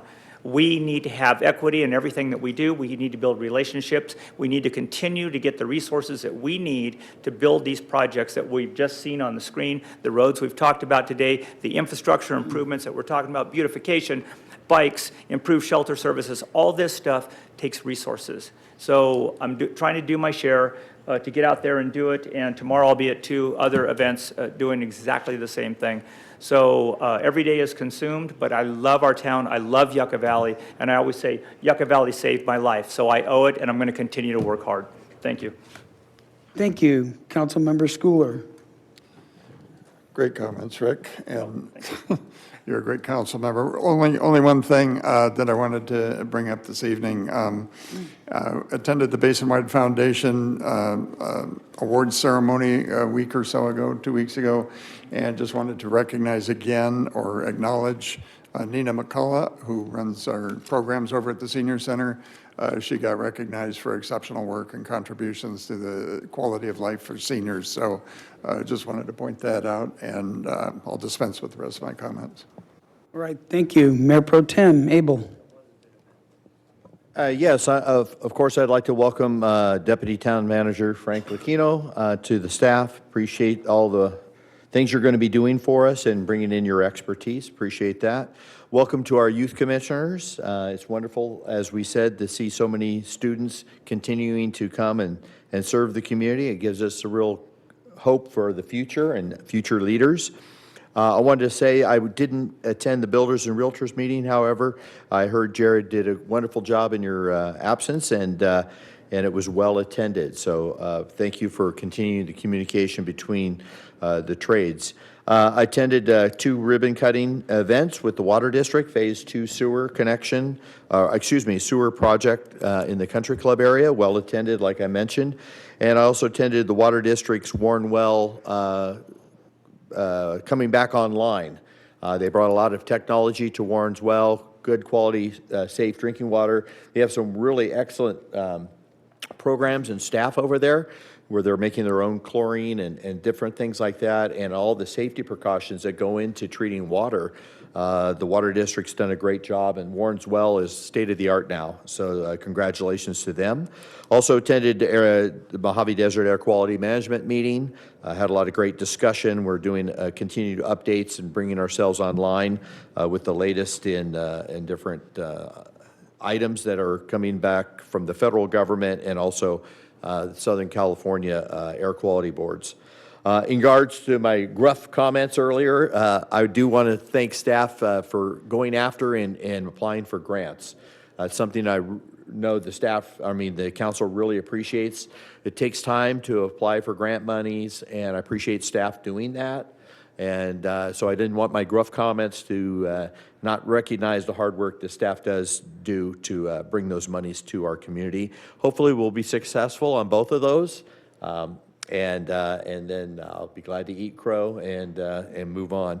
Other than that, thank you for all the people who made comments. I appreciate the new faces I saw here tonight, bringing some really great positive ideas. I love it when people come up and state there's a problem and also present possible solutions to those problems. So I appreciate it, and that goes a long way with me. So thank you, and Mayor, thank you for doing another good job on tonight's meeting. Thank you. And I just want to say thank you to Frank and welcome. Thanks for being at the soda with the mayor. And that was great. And so was Susan and who else? Yeah, Cher. So you guys were there also. I want to mention I still have vouchers available if anybody wants to adopt an animal from the Yucca Valley Shelter, and it's for a free adoption. I gave a lot out when I first started doing this, and then it kind of slacked off. Nobody was responding. But in the last week and a half, I've given out about a dozen. Today I gave out 1. Some guy was working on a work site, and I met him there and gave him his voucher. He said he was going to go adopt today. So anyway, that's about it. Thanks everybody for commenting. You might not think we appreciate your comments, but we do. We really do. I do, definitely. So our next meeting, the one on October 7th, is canceled because of a lack of a quorum. So the next regular meeting of the Yucca Valley Town Council will be right here on Tuesday, October 21st, 2025 at 6 p.m. And I'll see some of you on Thursday in the Temporary Senior Center at 5:30. Meeting adjourned.